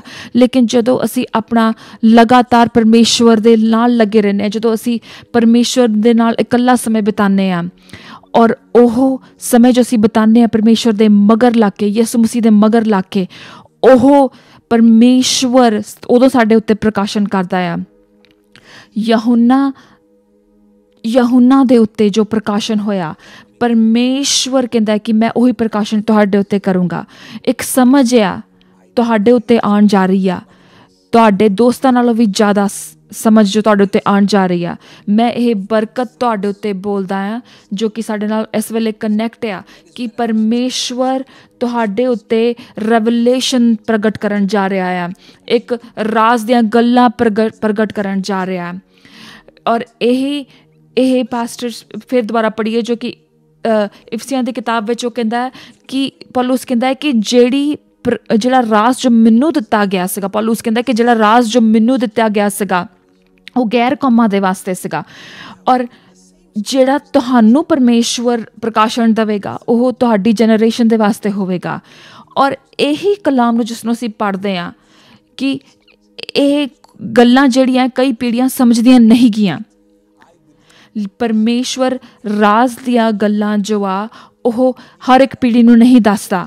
ਔਰ ਮੇਰਾ ਮੰਨਣਾ, ਮੇਰਾ ਵਿਸ਼ਵਾਸ ਹੈ ਕਿ ਜੋ ਅਸੀਂ ਅੰਤ ਦੀ ਪੀੜ੍ਹੀ ਹਾਂ, ਅਸੀਂ ਜੋ ਅੰਤ ਦੇ ਸਮਿਆਂ ਦੇ ਵਿੱਚ ਹਾਂ, ਅਸੀਂ ਫਾਈਨਲ ਸਟੇਜਸ ਵਿੱਚ ਅੰਦਰ ਜਾ ਰਹੇ ਹਾਂ, ਅਸੀਂ ਪਰਮੇਸ਼ਵਰ ਦੀ ਆਮਦ ਦੀ ਤਿਆਰੀ ਕਰ ਰਹੇ ਹਾਂ ਕਿ ਪਰਮੇਸ਼ਵਰ ਇਸ ਤਰ੍ਹਾਂ ਦੀ ਸਮਝਦਾਰੀ ਤੁਹਾਡੇ ਉੱਤੇ ਉਡੇਲੇਗਾ, ਇੱਦਾਂ ਦੇ ਪ੍ਰਕਾਸ਼ਨ ਤੁਹਾਡੇ ਉੱਤੇ ਉਡੇਲੇਗਾ, ਇੱਦਾਂ ਦੇ ਦਰਸ਼ਨ ਤੁਹਾਨੂੰ ਦੇਵੇਗਾ ਜੋ ਕਿ ਪਹਿਲਾਂ ਦੀ ਪੀੜ੍ਹੀ ਉੱਤੇ ਨਹੀਂ ਦਿੱਤੇ ਗਏ ਸੀਗੇ। ਔਰ ਸਾਨੂੰ ਬਹੁਤ ਹੀ ਕੇਅਰਫੁਲ ਹੋਣ ਦੀ ਲੋੜ ਆ ਕਿ ਮੈਂ ਦੱਸਣਾ ਮੰਗਦਾ ਹਾਂ ਕਿ ਜੋ ਪਰਮੇਸ਼ਵਰ ਨੇ ਆਤਮਾ ਨੇ ਮੈਨੂੰ ਦੱਸਿਆ ਕਿ ਉਹ ਇਸ ਤਰ੍ਹਾਂ ਦੇ ਲੋਕਾਂ ਨੂੰ ਤਿਆਰ ਕਰ ਰਿਹਾ ਆ, ਉਹ ਉਸ ਤਰ੍ਹਾਂ ਦੇ ਲੋਕਾਂ ਨੂੰ ਲੱਭ ਰਿਹਾ ਜੋ ਕਿ ਉੱਠ ਰਹੇ ਆ ਇਸ ਸਮੇਂ ਦੇ ਵਿੱਚ। ਪਰਮੇਸ਼ਵਰ ਮਹਿਮਾ ਦੇਣ ਵਾਲੀ ਦਇਆ ਨੂੰ ਤਿਆਰ ਕਰ ਰਿਹਾ ਆ। ਪਰਮੇਸ਼ਵਰ ਤੁਹਾਨੂੰ ਤਿਆਰ ਕਰ ਰਿਹਾ ਹੈ। ਜਦੋਂ ਕਿ ਹੁਣ ਤੁਸੀਂ ਮੈਨੂੰ ਦੇਖ ਰਹੇ ਹੋ ਇਸ ਵੇਲੇ, ਤੁਸੀਂ ਕਹਿ ਰਹੇ ਹੋ ਕਿ ਮੇਰੇ ਆਂਸੂ ਕਿਉਂ ਨਿਕਲ ਰਹੇ ਆ, ਤੁਸੀਂ ਕਹਿ ਰਹੇ ਹੋ ਕਿ ਮੈਂ ਕਿਉਂ ਇਸ ਤਰ੍ਹਾਂ ਮਹਿਸੂਸ ਕਰ ਰਿਹਾ, ਕਿਉਂ ਮੈਂ ਐਕਸਾਈਟਿਡ ਹਾਂ। ਬਹੁਤ ਹੀ ਆਸਾਨ ਜੀ ਗੱਲ ਆ ਕਿ ਜੋ ਆਤਮਾ ਜੋ ਮੇਰੇ ਸ਼ਬਦਾਂ ਦੇ ਮਗਰ ਆ ਉਹ ਤੁਹਾਨੂੰ ਹਲਚਲ ਤੁਹਾਡੇ ਜੀਵਨ ਵਿੱਚ ਕਰ ਰਿਹਾ ਹੈ। ਮੇਰਾ ਵਿਸ਼ਵਾਸ ਆ ਕਿ ਬਹੁਤ ਹੀ ਪਰਮੇਸ਼ਵਰ ਬਹੁਤ ਹੀ ਜਲਦੀ ਜੋ ਕਿ ਪਿਛਲੇ ਹਫ਼ਤੇ ਉਸਨੇ ਸ਼ੁਰੂ ਕੀਤਾ ਉਹ ਤੁਹਾਨੂੰ ਇਸ ਹਫ਼ਤੇ ਤੁਹਾਨੂੰ ਤਾਕਤ ਦੇਵੇਗਾ। ਹਾਂ, ਬਹੁਤ ਹੀ ਜ਼ਿਆਦਾ ਦਇਆ ਤੁਹਾਡੇ ਕੋਲ ਆ ਰਹੀ ਆ, ਬਹੁਤ ਹੀ ਇੰਪਾਰਟੇਸ਼ਨ ਤੁਹਾਡੇ ਉੱਤੇ ਆਉਣਗੇ, ਬਹੁਤ ਜ਼ਿਆਦਾ ਦਇਆ ਤੁਹਾਡੇ ਉੱਤੇ, ਬਹੁਤ ਮਸਾ ਤੁਹਾਡੇ ਉੱਤੇ ਆਏਗਾ। ਇਸ ਨੂੰ ਲੈ ਲਈਏ ਯਿਸੂ ਮਸੀਹ ਦੇ ਨਾਮ ਦੇ ਵਿੱਚ, ਔਰ ਇਸ ਵੀਡੀਓ ਦੇ ਨਾਲ ਕਨੈਕਟ ਕਰੀਏ ਔਰ ਕਮੈਂਟ ਛੱਡੀਏ। ਹੁਣੀ ਐਸੇ ਵੇਲੇ ਕਨੈਕਟ ਕਰੀਏ ਇਸ ਵੀਡੀਓ ਦੇ ਨਾਲ, ਔਰ ਪਰਮੇਸ਼ਵਰ ਦੀ ਦਇਆ ਤੁਹਾਡੇ ਉੱਤੇ ਆ ਜਾਵੇਗੀ ਮੇਰੇ ਭੈਣੋ, ਮੇਰੇ ਭਰਾਵੋ। ਉਸਨੂੰ ਲੈ ਲਈਏ, ਉਸਨੂੰ ਲੈ ਲਈਏ, ਉਸਨੂੰ ਲੈ ਲਈਏ, ਉਸਨੂੰ ਲੈ ਲਈਏ, ਔਰ ਤੁਸੀਂ ਉੜੀਏ ਪਰਮੇਸ਼ਵਰ ਦੀ ਗੱਲਾਂ ਦੇ ਵਿੱਚ, ਰੂਹਾਨੀ ਆਲਮ ਦੇ ਵਿੱਚ। ਪਰਮੇਸ਼ਵਰ ਤੁਹਾਡੇ ਉੱਤੇ ਇਸ ਤਰ੍ਹਾਂ ਰਹਿਮ ਕਰੇ ਜਿਸ ਤਰ੍ਹਾਂ ਉਸਨੇ ਪਹਿਲਾਂ ਕਦੀ ਨਹੀਂ ਕੀਤਾ। ਪਰਮੇਸ਼ਵਰ ਦੀ ਦਇਆ ਤੁਹਾਡੇ ਉੱਤੇ, ਦਇਆ ਜਿਹੜੀ ਉਹ ਸੀਲ ਹੋ ਜਾਵੇ। ਪਰਮੇਸ਼ਵਰ ਦੀ ਸੰਗਤੀ ਜਿਹੜੀ ਆ, ਪਵਿੱਤਰ ਆਤਮਾ ਦੇ ਨਾਲ ਜਿਹੜੀ ਸੰਗਤੀ ਆ ਉਹ ਕਾਇਮ ਰਹੇ, ਉਹ ਅਲੱਗ ਕੀਤੀ ਜਾਵੇ। ਪਰਮੇਸ਼ਵਰ ਦੇ ਵਿੱਚ ਤੁਸੀਂ ਅਲੱਗ ਕੀਤੇ ਜਾਓ। ਪਰਮੇਸ਼ਵਰ ਤੁਹਾਨੂੰ ਦੇਖੇ ਔਰ ਤੁਹਾਨੂੰ ਇਸ ਲਾਇਕ ਸਮਝੇ, ਜਿਸ ਤਰ੍ਹਾਂ ਕਿ ਤੁਸੀਂ ਲਗਾਤਾਰ ਉਹਦੇ ਮਗਰ ਨੱਠ ਰਹੇ ਹੋ। ਉਹ ਤੁਹਾਨੂੰ ਦੇਖੇ ਔਰ ਤੁਹਾਨੂੰ ਇਸ ਲਾਇਕ ਸਮਝੇ ਕਿ ਉਹ ਤੁਹਾਡੀ ਆਪਣਾ ਰੈਵਲੇਸ਼ਨ ਤੁਹਾਡੇ ਉੱਤੇ ਪਾ ਸਕੇ। ਔਰ ਇਸ ਵੀਡੀਓ ਦੇ ਉੱਤੇ ਪਰਮੇਸ਼ਵਰ ਆਪਣੀ ਦਇਆ ਨੂੰ ਭੇਜ ਰਿਹਾ ਆ, ਯੰਗ ਲੀਡਰਸ ਦੇ ਉੱਤੇ ਭੇਜ ਰਿਹਾ ਆ। ਔਰ ਇੱਕ ਦਇਆ ਜੋ ਤੁਸੀਂ ਉਡੀਕ ਕਰ ਰਹੇ ਸੀਗੇ, ਜਿਸ ਨੂੰ ਤੁਸੀਂ ਲੱਭ ਰਹੇ ਸੀਗੇ, ਪਵਿੱਤਰ ਆਤਮਾ ਇਸ ਵੀਡੀਓ ਦੇ ਦੁਆਰਾ ਕਿ ਤੁਹਾਡੇ ਉੱਤੇ ਭੇਜ ਰਿਹਾ ਆ ਕਿ ਤੁਸੀਂ ਦੇਖੋਗੇ ਕਿ ਜਦੋਂ ਤੁਸੀਂ ਮਿਨਿਸਟਰੀ ਦੇ ਵਾਸਤੇ ਗੱਲਬਾਤ ਕਰਨੀ ਸ਼ੁਰੂ ਕਰੋਗੇ, ਜਦੋਂ ਤੁਸੀਂ ਪ੍ਰਚਾਰ ਕਰਨਾ ਸ਼ੁਰੂ ਕਰੋਗੇ, ਤੁਹਾਡੇ ਵਿੱਚੋਂ ਦੀ ਹੋ ਕੇ ਦਇਆ ਨਿਕਲੇਗੀ, ਇਹ ਮਹਿਮਾ ਨਿਕਲੇਗੀ ਤੁਹਾਡੇ ਵਿੱਚੋਂ ਦੀ ਹੋ ਕੇ। ਉਹ ਲੋਕ ਜੋ ਕਿ ਪਰਮੇਸ਼ਵਰ ਦੇ ਵਚਨ ਨੂੰ ਸਮਝਣਾ ਮੰਗਦੇ ਆ, ਉਹ ਤੁਹਾਡੇ ਨਾਲ ਕੁਝ ਹੋ ਰਿਹਾ, ਤੁਹਾਡੇ ਰੂਹਾਨੀ ਆਲਮ ਵਿੱਚ ਤੁਹਾਡੇ ਨਾਲ ਕੁਝ ਹੋ ਰਿਹਾ ਹੈ ਇਸ ਵੇਲੇ। ਪਰਮੇਸ਼ਵਰ ਤੁਹਾਡੇ ਰੂਹ ਦੇ ਅੰਦਰ ਕੁਝ ਦੇ ਰਿਹਾ ਆ ਪਰਮੇਸ਼ਵਰ ਤੁਹਾਡੀ ਰੂਹ ਦੇ ਅੰਦਰ। ਬਹੁਤ ਹੀ ਜ਼ਿਆਦਾ ਸ਼ਕਤੀਸ਼ਾਲੀ ਪਰਮੇਸ਼ਵਰ ਦੀ ਆਤਮਾ ਦੇ ਸ਼ਬਦ ਜੋ ਆ, ਪਰਮੇਸ਼ਵਰ ਤੁਹਾਨੂੰ ਇਸਤੇਮਾਲ ਕਰਨਾ ਮੰਗਦਾ ਆ। ਹਾਂ, ਅਸੀਂ ਇਕੱਲੇ ਨਹੀਂ ਆ, ਅਸੀਂ ਪਵਿੱਤਰ ਆਤਮਾ ਦੇ ਨਾਲ ਆ। ਇਸ ਨੂੰ ਲੈ ਲਈਏ ਜੋ ਪਰਮੇਸ਼ਵਰ ਤੁਹਾਡੇ ਰੂਹ ਦੇ ਵਿੱਚ ਡਿਪੋਜ਼ਿਟ ਕਰਨਾ ਮੰਗਦਾ ਆ। ਰਿਸੀਵ ਕਰ ਲਈਏ ਜੋ ਕਿ ਤੁਸੀਂ ਲੈਣਾ ਮੰਗਦੇ ਸੀਗੇ। ਨਵੀਂ ਰੈਵਲੇਸ਼ਨ ਤੁਹਾਡੇ ਉੱਤੇ ਆਉਣ ਪਰਮੇਸ਼ਵਰ ਦੇ ਵੱਲੋਂ। ਜੋ ਪਰਮੇਸ਼ਵਰ ਦੀ ਦਇਆ ਆ, ਲਗਾਤਾਰੀ ਦੀ ਦਇਆ ਤੁਹਾਡੇ ਉੱਤੇ ਆ ਜਾਵੇ। ਜਦੋਂ ਵੀ ਸਾਰੇ ਜਣੇ ਡਿਸਟਰੈਕਟਡ ਹੋਣ, ਲੇਕਿਨ ਤੁਸੀਂ ਪਰਮੇਸ਼ਵਰ ਦੇ ਵਿੱਚ ਲੱਗੇ ਰਹੋ। ਜਦੋਂ ਸਾਰੇ ਜਣੇ ਆਪਣੇ ਆਪਣੇ ਜਗਤ, ਆਪਣੇ ਆਪਣੀ ਦੁਨੀਆ ਦੇ ਵਿੱਚ ਹੋਣੇ, ਤੁਸੀਂ ਪਰਮੇਸ਼ਵਰ ਦੇ ਨਾਲ ਕਨੈਕਟਡ ਰਹੋ। ਔਰ ਪਰਮੇਸ਼ਵਰ ਨੇ ਮੈਨੂੰ ਭੇਜਿਆ ਸੀਗਾ ਇਸ ਤੋਂ ਪਹਿਲਾਂ ਕਿ ਮੈਂ ਵਚਨ ਸਾਂਝਾ ਕਰਾਂ ਤੁਹਾਡੇ ਨਾਲ, ਇਹ ਵਚਨ ਸਾਂਝਾ ਕਰਾਂ। ਮੈਂ ਸੁਣਨਾ ਸ਼ੁਰੂ ਕੀਤਾ ਆਪਣੀ ਆਤਮਾ ਦੇ ਵਿੱਚ ਇੱਕ ਗੀਤ ਨੂੰ, ਔਰ ਇਹ ਗੀਤ ਜੋ ਆ ਇਹ ਮੇਰੀ ਮਾਤਰ ਭਾਸ਼ਾ ਵਿੱਚ ਨਹੀਂ ਆ, ਲੇਕਿਨ ਉਸ ਭਾਸ਼ਾ ਦੇ ਵਿੱਚ ਹੈ ਜਿਸ ਦੇ ਵਿੱਚ ਜਿਹੜੀ ਭਾਸ਼ਾ, ਜਿਹੜੀ ਦੇਸ਼ ਜੋ ਆ, ਜਿਹੜੀ ਜਗ੍ਹਾ ਜੋ ਮੇਰੀ ਮਾਤਰ ਭੂਮੀ ਦੇ ਨਜ਼ਦੀਕ ਆ, ਔਰ ਉਹ ਤਮਿਲ ਭਾਸ਼ਾ ਦੇ ਵਿੱਚ ਆ। ਔਰ ਬਿਊਟੀਫੁਲ ਲੈਂਗੁਏਜ ਆ ਇਹ। ਔਰ ਇੱਕ ਦਇਆ ਆ ਇਸ ਭਾਸ਼ਾ ਦੇ ਉੱਤੇ, ਔਰ ਕਿਸ ਤਰ੍ਹਾਂ ਵਰਸ਼ਿਪ ਕੀਤੀ ਜਾਵੇ, ਪਰਮੇਸ਼ਵਰ ਦੀ ਆਰਾਧਨਾ ਕੀਤੀ ਜਾਵੇ। ਔਰ ਉਹ ਜੋ ਗੀਤ ਜੋ ਕਿ ਮੈਨੂੰ ਸੁਣ ਰਿਹਾ ਸੀਗਾ, ਮੈਂ ਇਹ ਟਰਾਂਸਲੇਟ ਕਰਨਾ ਮੰਗਦਾ ਤੁਹਾਡੇ ਵਾਸਤੇ, ਕਿਉਂਕਿ ਮੈਨੂੰ ਇੱਦਾਂ ਲੱਗਾ ਕਿਉਂਕਿ ਇਹ ਪਰਮੇਸ਼ਵਰ ਦਾ ਦਿਲ ਆ। ਔਰ ਇਹ ਗੀਤ ਦਾ ਮਤਲਬ ਹੈ ਕਿ ਕਿਸ ਤਰ੍ਹਾਂ ਮੈਂ ਪ੍ਰਭੂ ਨੂੰ ਪਿਆਰ ਕਰਾਂਗਾ, ਕਿਸ ਤਰ੍ਹਾਂ ਪ੍ਰਭੂ ਦਾ ਮੈਂ ਜੋ ਆ ਉਹ ਫੇਵਰ ਲਵਾਂਗਾ। ਉਹ ਕਹਿੰਦਾ ਹੈ ਕਿ ਮੈਂ ਕਿਸ ਤਰ੍ਹਾਂ, ਮੈਂ ਸੋਚ ਰਿਹਾ ਹਰ ਦਿਨ, ਮੈਂ ਹਰ ਰੋਜ਼ ਸੋਚਦਾ ਹਾਂ, ਮੈਂ ਹਰ ਰੋਜ਼ ਸੋਚਦਾ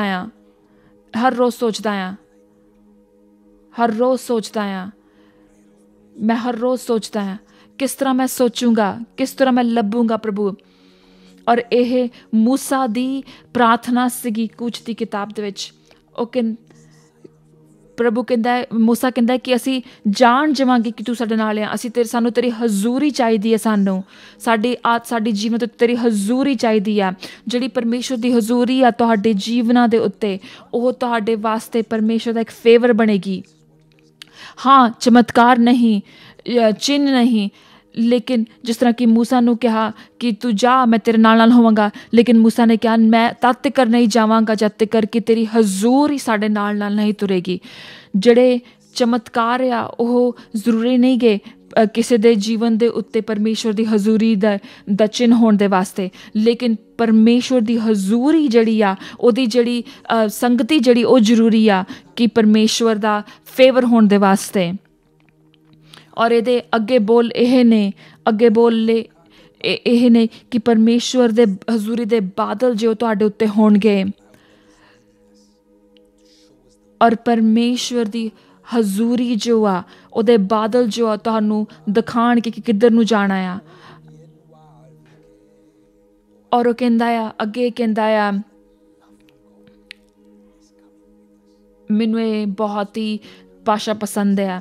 ਉਹ ਕਹਿੰਦਾ ਕਿ ਪਰਮੇਸ਼ਵਰ ਨੂੰ ਪਿਆਰ ਕਰਨਾ, ਉਹ ਪਰਮੇਸ਼ਵਰ ਦੀ ਹਜ਼ੂਰੀ ਜੋ ਸਾਡੇ ਨਾਲ ਤੁਰਦੀ ਆ।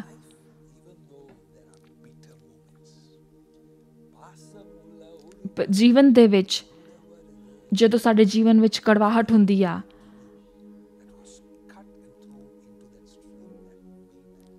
ਔਰ ਉਹ ਕਹਿੰਦਾ ਹੈ ਕਿ ਉਹ ਜਦੋਂ ਉਹ ਪੇੜ ਜੋ ਸੀਗਾ ਕੱਟ ਕੇ ਉਹ ਪਾਣੀ ਦੇ ਵਿੱਚ ਸਿੱਟਿਆ ਗਿਆ, ਤਾਂ ਜਿਹੜਾ ਮਾਰਾ ਦਾ ਪਾਣੀ ਸੀਗਾ ਉਹ ਮਿੱਠਾ ਹੋ ਗਿਆ। ਉਹ ਜਿਹੜਾ ਪੇੜ ਆ ਉਹ ਸਾਡੇ ਨਾਲ ਤੁਰਦਾ ਆ। ਉਹ ਸਾਡੇ ਜੀਵਨਾਂ ਵਿੱਚ ਜਦੋਂ ਪੈਂਦਾ ਆ, ਉਹਦੀ ਵਜ੍ਹਾ ਦੇ ਨਾਲ ਅਸੀਂ ਮਿੱਠੇ ਹੋ ਜਾਂਦੇ ਹਾਂ। ਪਰਮੇਸ਼ਵਰ ਨੇ ਮਾਰਾ ਦੇ ਕੜਵੇ ਪਾਣੀ ਨੂੰ ਮਿੱਠੇ ਪਾਣੀ ਵਿੱਚ ਬਦਲ ਦਿੱਤਾ। ਉਹ ਪਰਮੇਸ਼ਵਰ ਸਾਡੇ ਨਾਲ ਆ।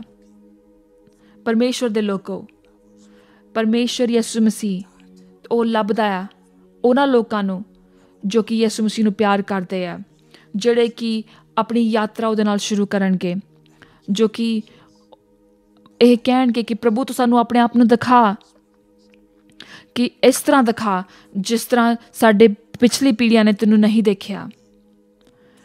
ਕੀ ਤੁਸੀਂ ਇਸ ਦੇ ਵਾਸਤੇ ਤਿਆਰ ਹੋ? ਕੀ ਤੁਸੀਂ ਇਸ ਵਾਸਤੇ ਤਿਆਰ ਹੋ ਪਰਮੇਸ਼ਵਰ ਦੀ ਆਤਮਾ ਨੂੰ ਲੈ ਕੇ ਅੱਗੇ ਜਾਣ ਦੇ ਵਾਸਤੇ?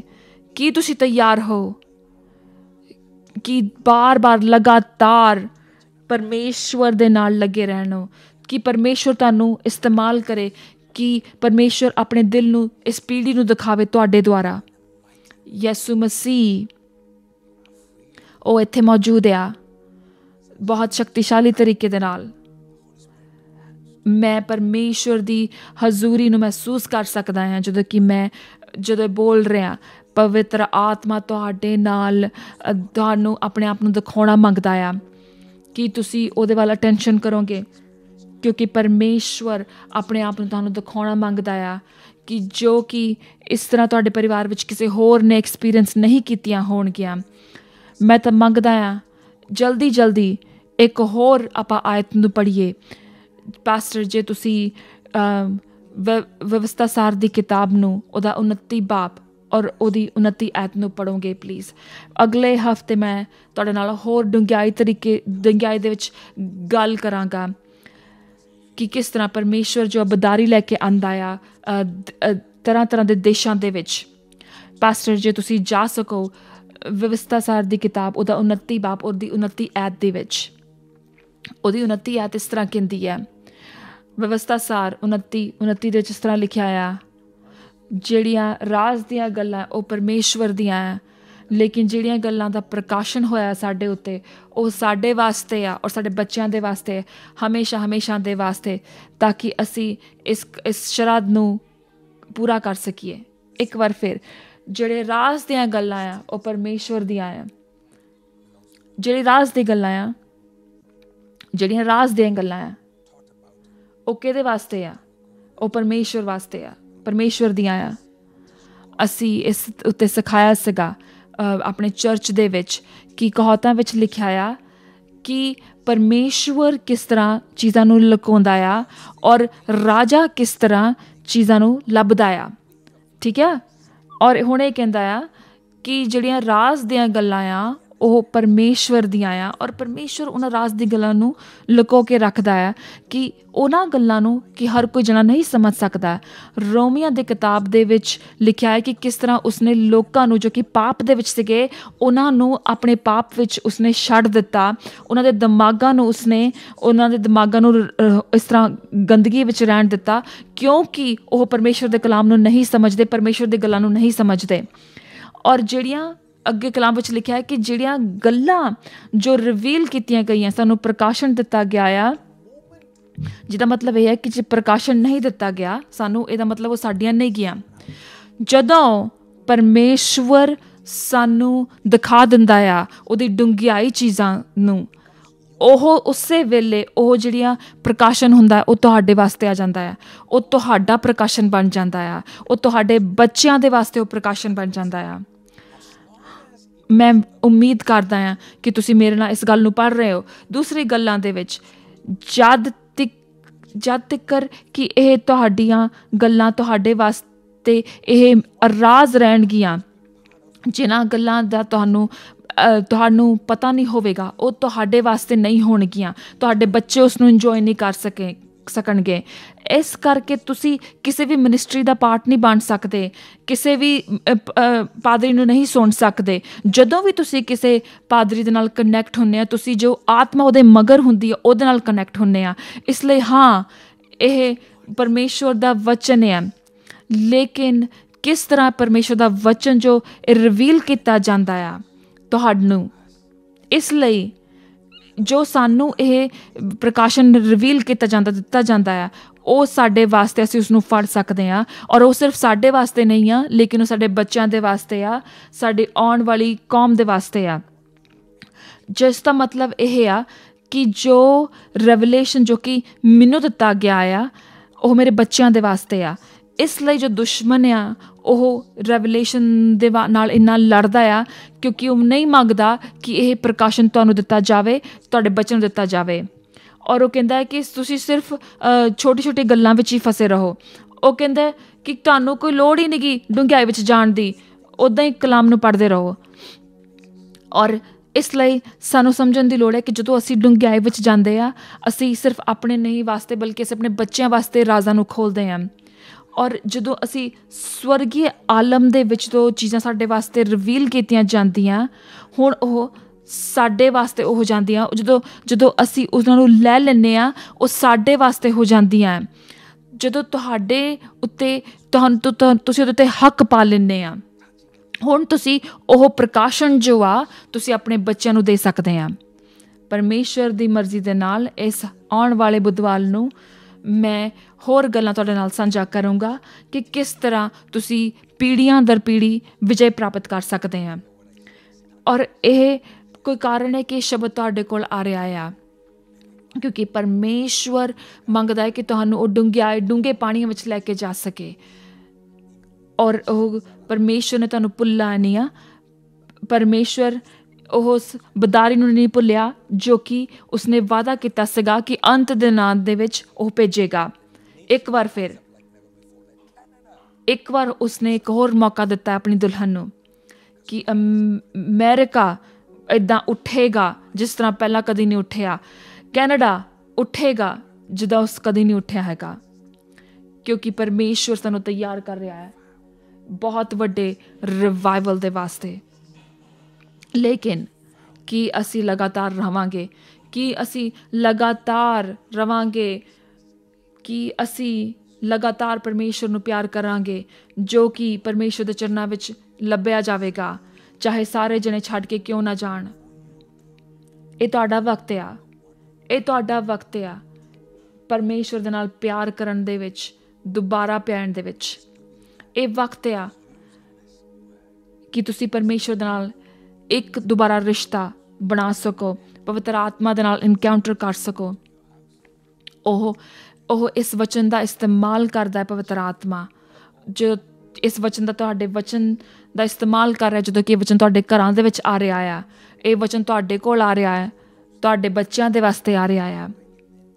ਸਾਡੇ ਬੱਚੇ ਬਹੁਤ ਹੀ ਬਰਕਤ ਵਾਲੇ ਨੇ, ਇਸ ਲਈ ਜੋ ਦੁਸ਼ਮਣ ਆ ਉਹ ਕਹੇਗਾ ਕਿ ਕਿਸ ਤਰ੍ਹਾਂ ਮੈਂ ਕਿਸੇ ਨੂੰ ਫਾੜ ਖਾਵਾਂ, ਉਹ ਕਹੇਗਾ ਕਿ ਮੈਂ ਇਸ ਵਚਨ ਨੂੰ ਅੱਗੇ ਨਹੀਂ ਭੇਜਣਾ ਮੰਗਦਾ, ਕਿਉਂਕਿ ਜਿਹੜੀਆਂ ਗੱਲਾਂ ਤੁਹਾਡੇ ਉੱਤੇ ਪ੍ਰਕਾਸ਼ਿਤ ਹੋਈਆਂ ਉਹੋ ਹੀ ਗੱਲਾਂ ਤੁਹਾਡੇ ਬੱਚਿਆਂ ਦੇ ਉੱਤੇ ਪ੍ਰਕਾਸ਼ਿਤ ਹੋਣਗੀਆਂ।